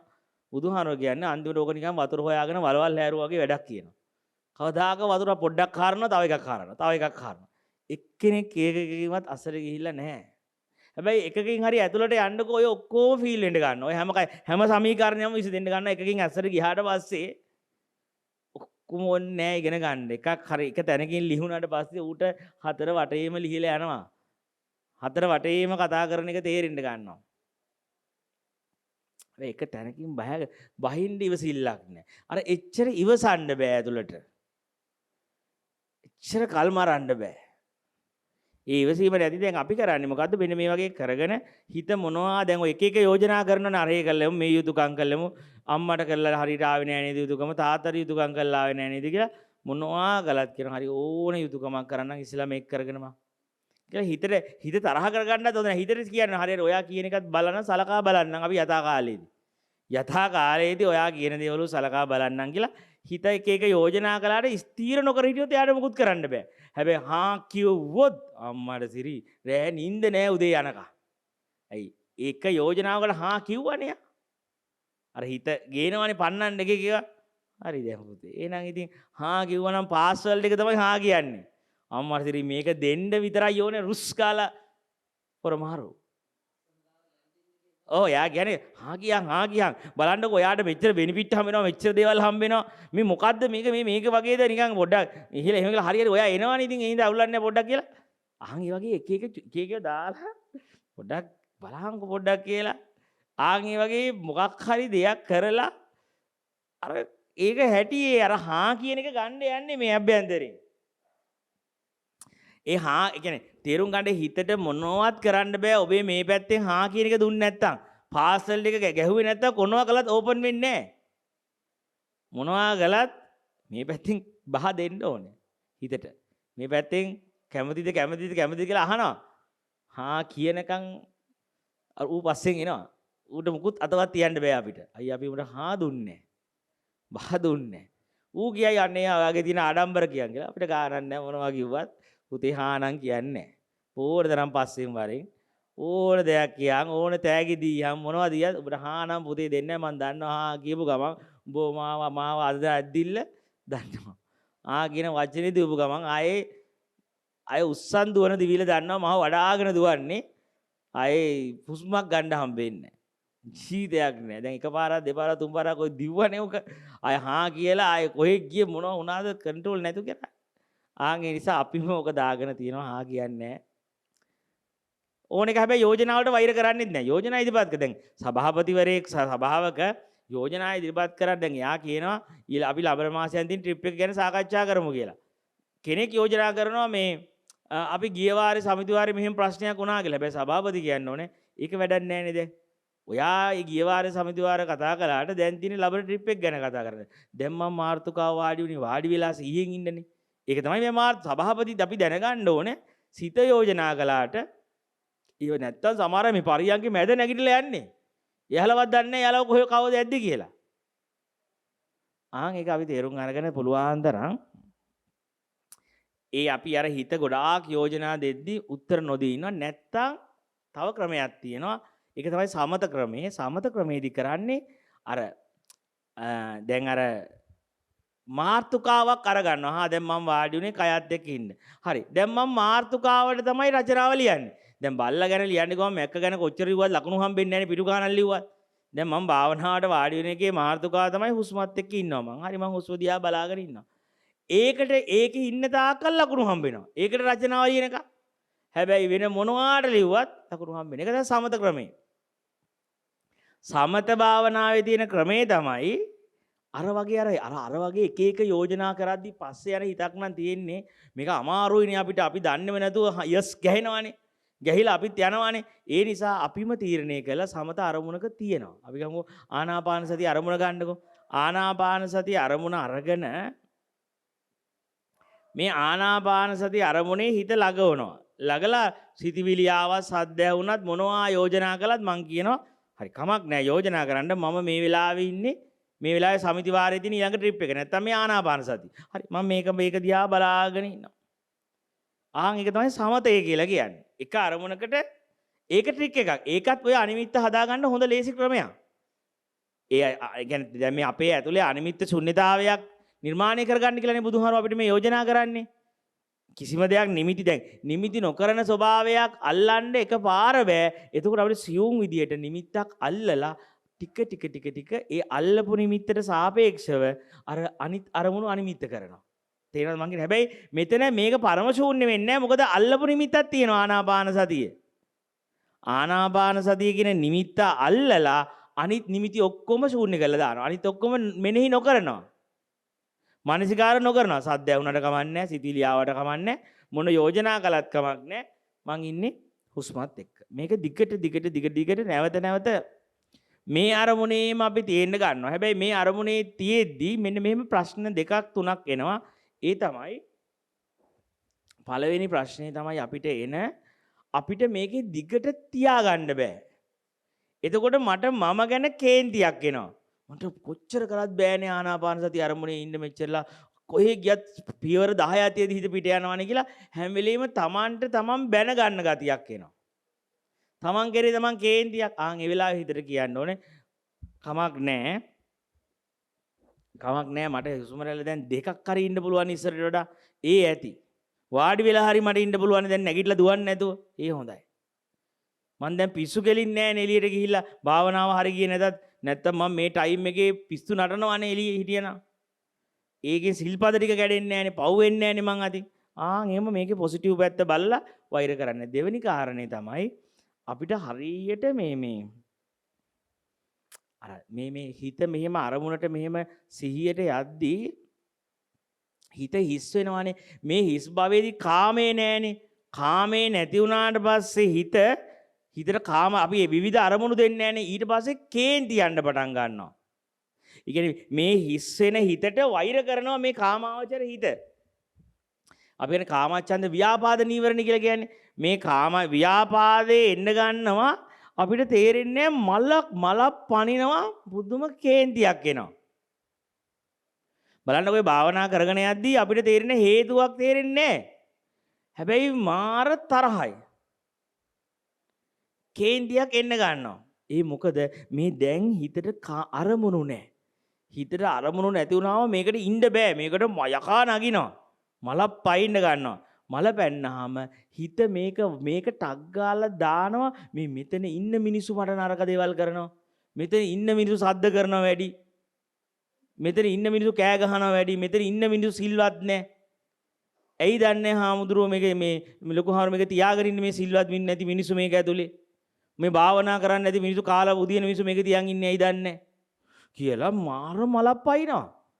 මේ මිනිස්සු ප්‍රැක්ටිස් කරන්නෙත් නැහැ, භාවනා කරන්නෙත් නැහැ, දේශනා එන්නෙත් නැහැ, බොරුවට කෑ ගහනවයි, නටනවයි.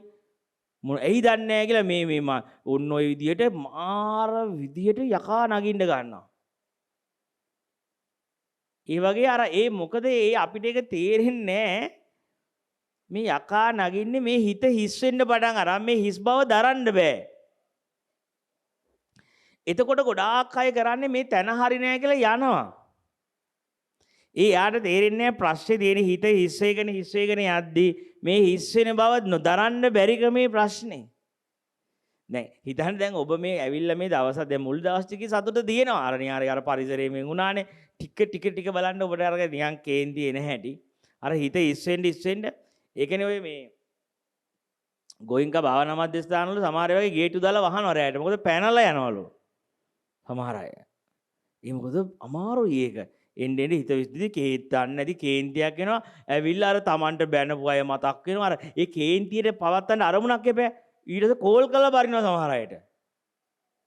ෆෝන් එක ගත්තත් සමහර ෆෝන් එක ගත්තොත් එහෙම අනේ ෆෝන් එකක් තියාගන්න කියලා පැනලා යනවා. ෆෝන් එක කොහෙන්ද යා මට කියලා. අරක එන්න අර හිස් බව දරන්න බෑ. අන්න එතකොට අපි තේරුම් ගන්න ඕනේ මෙතන මේ භාවනා මධ්‍යස්ථානයේ ප්‍රශ්නයක් නෙමෙයි තියෙන්නේ. හරි දැන් මගේ හිත භාවනාව වැඩෙන්න පටන් අරන්. භාවනාව වැඩෙන්න පටන් ගත්තාම මේ හිත අභ්‍යන්තරේ ශුන්්‍යතාවයකට ලක් වෙන්න පටන් අරන්. ඒ ශුන්්‍යතාවයේ මේ කාමාවචර හිතට දරන්න බෑ දැන්. ඒ දරන්න බෑ නිකන් එයාට ඒ නිසා දැන් ඒක ද්වේෂයකට හැරිලා. දැන් තාම සතුටකුත් නෑනේ. සතුටක් දැනෙන්නෙත් නෑ ද්වේෂයකට හැරිලා. ඔන්න ඊට පස්සේ අපි කාටවත් බනින්න නැතුව කාටවත් විවේචනය කරන්න යන්නේ නැතුව නිකන් කමක් නෑ මං බලාපොරොත්තු වෙන්නේ මොකද මේ මිනිස්සු මෙහෙම ඉදී කියලා එයාලගේ මොකක් හරි ගමනකට එන්න ඇත්තේ. එයාලා මොකක් හරි පව් හරි කමන්නේ නෑ මෙතන මේ භාවනා කලේ නැතත් පව් හරි නොකර ඉන්නවානේ. ඒක හොඳයි කියලා එහෙම හිත හදලා මම මගේ ප්‍රැක්ටිස් එක මෙහෙම කරගෙන යනවා. කරගෙන යද්දී ඔන්න ඔතනදී අර ගත්ත අරමුණ ඒ භාවනාවට දැන් අර එළියේව අමතක කරන්නනේ ගත්තේ අරමුණ දිහා බලන් ඉදි මෙහෙම අරමුණ ටික සංසිඳෙනවා. තවත් අර ශුන්්‍යතාවයෙන් පිරෙනවා ඇතුළ. අරමුණ මෙහෙම හොඳට අරමුණ බලන් ඉද්දි අරමුණ මෙහෙම ගෙවිලා යන්න ඒ ගෙවීම තුලින් සතුට එන්න ගන්නවා. ඒ කියන්නේ ඒ අරමුණ මෙහෙම ගෙවෙන්න කියන හිත හිස් වෙන හිත ඇතුලේ ප්‍රීතිය එන්න ගන්නවා. ආදරණීය එතකොට මේ හැම මිනිස්සෙටම මාර ලව් එකක් එන්න ගන්නවා. මේ හැම දෙයක්ම මාර ලස්සන වෙන්න ගන්නවා. හැමෝම ලස්සනයි. මේ හැම දෙයක්ම දිව්‍යමයයි. ඊට පස්සේ මේ ගස් බදාගෙන ඉඳින්න හිතෙනවා. පාපිසි බදාගෙන කණ්ඩ හිතෙනවා. හැමෝට එච්චර දඟලන්න හොඳක් නැහැ. මොකද අර ඇතුළහන්තය කියන්නේ අර ඇතුළේ ප්‍රීතිය ආවහම මේ හැම දෙයක්ම දිලිසෙනවා වගේ. මේ හැම දෙයක් කෙරෙහිම මාර සෙනෙහසක් එන්න ගන්නවා. මේ හැම දෙයක්ම බදා හක් කරන්න හිතෙනවා ගිහිල්ලා. ඒ රාගයකින් නෙවෙයි. මාරම ආදරණීය ගතියකින්. කියන්නේ ඒ තරම්ම මේ කය සිත හරීම මෘදු වෙලා යනවා. හැම දෙයක්ම හරීම සොෆ්ට්, හරීම සුමුදු වෙන්න ගන්නවා. හැම දෙයක්ම හරීම සුන්දරව දැනෙන්න ගන්නවා. හැම දෙයක්ම අර උදේ පිපිච්ච මල් වගේ මේ මුළු ලෝකෙම නිකන් අර උදේ පිපිච්ච මල් වල වගේ ඒ තරම්ම සුන්දර බවක් එනවා. ඒ භාවනා කරද්දී ඒ සුන්දර භාවයේදී අන්න ඊට පස්සේ අර තරහ ඉවරයි. අර භාවනාවේ අර ටික අර යන්න ප්‍රීතියට සාපේක්ෂව අර ආපු එපාවිල්ල මට මේ භාවනා මධ්‍යස්ථානේ හරියන්නේ නැහැ මෙතනින් යන්න ඕනේ. අර द्वේෂ ඔක්කොම යනවා. අර द्वේෂ ගතිය අර කම්මැලි ගතිය අයින් වෙලා පුදුම ආසයි දෙනවා ඉල වාඩි වෙන්න. අර අජාම් බ්‍රහ්මවංශ සාහදුර කියන්නේ ඊට පස්සේ නිකන් අර හුස්ම රැල්ල පවා බියුටිෆුල් බ්‍රීතින් එකක් වෙනවලු. හරි ලස්සනට පේන්න ගන්න. හුස්ම ගත්තත් හැම දෙයක්ම හරිම ලස්සන වෙන්න ගන්නවා. එතකොට ඒ මූඩ් එකට යන්න ගියාට පස්සේ දැන් අපිට දැන් ඔය එතකොට භාවනාව කියන එක මාරම රසයක්. හරි ආසයි ඇවිල්ලා වාඩි වෙන්න. හරි ආසයි ඇවිල්ලා සක්මන් කරන්න. පුදුමාතරම් විදිහේ මේ ටයිම් ටේබල් එකක් කියලා ගන්න නැහැ. තියෙන්නේ සමරන ගතියක්. රසාස්වාදයක්. එයාගේ මූණ බැලුවත් නිකන් මද සිනහවක් තියෙන්නේ. එයා දිහා බලන් ඉදි තේරෙනවා එයාගේ හැම දිලිසෙන්න ඒ බලන්නකෝ ඒ මට්ටමට ආවහම එයා දිහා බලද්දි පේනවා එයාගේ හැම ඒ සමාධිය දැනෙන දවස්වලට හැම නිකන් ලයිටින් වෙලා එයාගේ තියෙන හරි ලස්සන පෙනුමක් ඇවිල්ලා දිලිසෙන එයාගේ හරිම අර කාන්තිමත් ස්වභාවයක්. හරිම කාන්තියක් එන්න පටන් අරන්. ඒ මොකද අර එයාගේ අභ්‍යන්තරයේ තියෙන අර එක දිගට අර අරමුණ දිහා බලාගෙන ඉඳලා අරමුණ සංසිඳෙද්දි අර ප්‍රීතිය මතුවෙන්න පටන් අරන්. ආන්ගේ ප්‍රීතිය මතුවුණාට පස්සේ එතනින් එහාට යාර නිකන් කුඩු බිස්නස් එකක් කළා වගේ තමයි. ආයේ කුඩු මුලක් දුවට වැදුලා දැන් භාවනාව. දැන් ඔහොම නෙමෙයි අම්මා මුත්තා කිව්වත් ඌ ඕකෙන් ගලවන්න බෑ. ඇඩික් වෙනවා ඊට පස්සේ භාවනාවට. අපි කියන්නේ ඔය ඔතෙන්ට භාවනාවේ ගියාට පස්සේ ඌ භාවනා කරන්නේ ඇබ්බැහියකට. කුඩු ගැහුවා වගේ තමයි. දැන් ඌට නැතුව බෑ ඒක. දැන් ඌ ඒක නැතුව නිකන් එන අවුලක් වගේ. දැන් ඊට පස්සේ ඇබ්බැහියට ඒක මාරම සතුටක් වෙන්න ගන්නවා. හරිම සෞම්‍යයක් දෙන්න ගන්නවා. ඊට පස්සේ දැන් එතකොට දැන් එන්න අර කාම ලෝකයේ අය ඒ දේවල් ඒවා එච්චර අදාළ නැහැ. ඒවා මතක් වෙන එකත් හරි වෙහෙසක් වගේ. ඒවා සිහි කරන්නවත් හිතෙන්නේ නැහැ හිතට. ඔන්න ඔය මට්ටමට ගිහිල්ලා ඊට පස්සේ තව ටිකක් භාවනා කරගෙන තව ටිකක් ඕක කරන් යද්දී ඔය ප්‍රීතිය සාමාන්‍ය වෙන්න ගන්නවා. ඔය අර දැනිච්ච අර සෞම්‍යව ඒක නිකන් නෝමල් සාමාන්‍ය වගේ වෙන්න ගන්නවා. ඒක ටික තව ටිකක් භාවනා කරන් යද්දී. ඒ සාමාන්‍ය වුණාට පස්සේ අපිට නිකන් මේ දැන් භාවනා කළත් එකයි නැතත් එකයි නිකන් අර කොයි වෙලාවෙත් ඉන්න එක මූඩ් එකකට එන්න ගන්නවා. හැබැයි ඔන්න ඔතනදී පොඩ්ඩක් පරිස්සම් වෙන්න ඕන කෑල්ලක් තියෙනවා. ඒ තමයි ඔය මූඩ් එකේදී නිකන් අපිට දැන් ඉස්සර වගේ එහෙම භාවනා වාඩිලා ඕන තරම් ඉන්න පුළුවන්. හැබැයි එහෙම ලොකුවට හිතෙන්නේ නැහැ වාඩි වෙන්න කියලා. ඇයි අර දැන් අර දවසම තියෙන එක මූඩ් එකනේ වාඩි වුණත් ඒ මූඩ් එක, සක්මන් කළත් ඒ මූඩ් එක, වැඩ කළත් ඒ මූඩ් එක. හැබැයි පුතේ පරිස්සම් වෙන්න ඕන කියන්නේ සිත ඊට පස්සේ ඔය ස්වභාවයේ ටිකක් පොඩි කම්මැලි ගතියක් එනවා. නිකන් වාඩි වෙලා ඉන්න ටිකක් ආයෙ පාරක් දැන් නිකන් දන්නවනේ ඉතින් කොච්චර වාඩි වෙලා හිටියත් ඉතින් වෙන්නේ මොකද්ද කියලා. දැන් ඉතින් හරි ඉතින් සැනස ඔය එක ස්වභාවයක ඉන්නවා පැයම කියලා ඊට පස්සේ සමහරලාට ආයෙ සිත ටික ආයෙ නිකන් අර ෆිල්ම් බලන්න ටයිම් එක දාන්න හිතෙනවා. නාට්‍ය බලන්න, ෆිල්ම් බලන්න. ඔය වගේ ටිකක් අර දැන් මනස ඉතින් ඇහුවොත් ඉතින් හඳුර අවුලක් නැහැ මට ෆිල්ම් එක බලන් හිටියත් වාඩි වෙලා හිටියත් ඉතින් අරකෙම තමයි මං ඉන්නේ. මං කොයි වෙලාව සීන් එකේ තමයි ඉන්නේ. ඒකේ වෙනසක් වෙන්නේ නැහැ. හැබැයි මෙන්න මෙතනදී පොඩ්ඩක් පරිස්සම් වෙලා අපි බලන්න ඕනේ. මොකද හේතුව ඔය භාවනා කරගෙන යද්දී අර සතුට ඇවිල්ලා ඔය සතුටත් ගෙවෙනවා. දුකක් නැහැ. හැබැයි දැන් විශේෂයක් නැති වෙනවා භාවනාව. ඒ විශේෂයක් නැති වුණාට පස්සේ අපිට නිකන් අපි එහෙම සමහර අය බුද්ධ වන්දනාවට එනවා වගේ තමයි. නිකන් එනවා ඇවිල්ලා ආවම සෙට් වෙනවා. හැබැයි එන්න ඕනෙම කියලා එකක් නැහැ වගේ නිකන්. ආව සෙට් වෙනවා භාවනාවට. හැබැයි දැන් ඒ ආවන් එන්න ඕනේ කියලා එකක් නෑ ඇතුලේ. ඔය වගේ පොඩි සිද්ධියක් වෙනවා. අන්න එතනදී පොඩ්ඩක් අපි පරිස්සම් වෙන්න ඕනේ. මොකද ඒත් මං කියන්නේ විශේෂයක් නැති වුණත් කමන්නේ වයිල වාඩි වෙන්න. ඒ තව තැම්පත් විල්ලක් වෙනවා උතන. ඒක අපිට තේරෙන්නේ නැහැ වැඩි. අපේ තව නිවීමක් වෙනවා කියන එක තේරෙන්නේ නැහැ. ඒ නිසා උතනදී මොකද දැන් මේක ටිකක් අපි දන්නේ නැතුවට තීන මිද්ද ගතිය එනවා. දැන් අර මොකද දැන් මේකේ කොච්චරලා හිටියත් එකම ස්වභාවයක්නේ. පැයම හිටියත් සක්මන් කරන්න ගියත් ආයේ දැන් අර මුලදි තැනිච්ච අර වෙවුලලා වාව් වෙලා ඒකත් දැන් ඉවරයිනේ. දැන් ඒකත් එහෙම අර නිකන් අර ගස් බදා ගන්න හිතෙන ගතිය ඒකත් දැන් ඉවරයිනේ. ඒකත් ඉවර වෙලා ආයේ සාමාන්‍ය වෙන නිසා මෙන්න මෙතන අපි තේරුම් ගන්න මෙන්න මෙතනදී ආයේ පාරක් අපිව ගිහිල්ලා අර තීන මිද්දේ නීවරණයට වැටෙන්න පුළුවන්.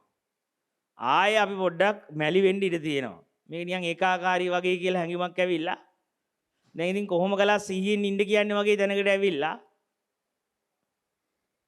එතනදී මං කියන්නේ නොනවත්වා දිගටම මේ කරගෙන ගියපු ටික තව තැම්පත් වෙන්න දෙන්න. මොකද ඔය දැන් ඔය අභ්‍යන්තර ශුන්්‍යතාවය තමයි සකස් වෙන්නේ.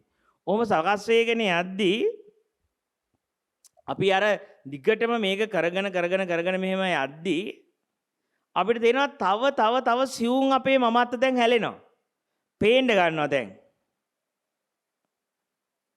සහ මං කියන්නේ දිගටම මේක කරන් යන්නකො.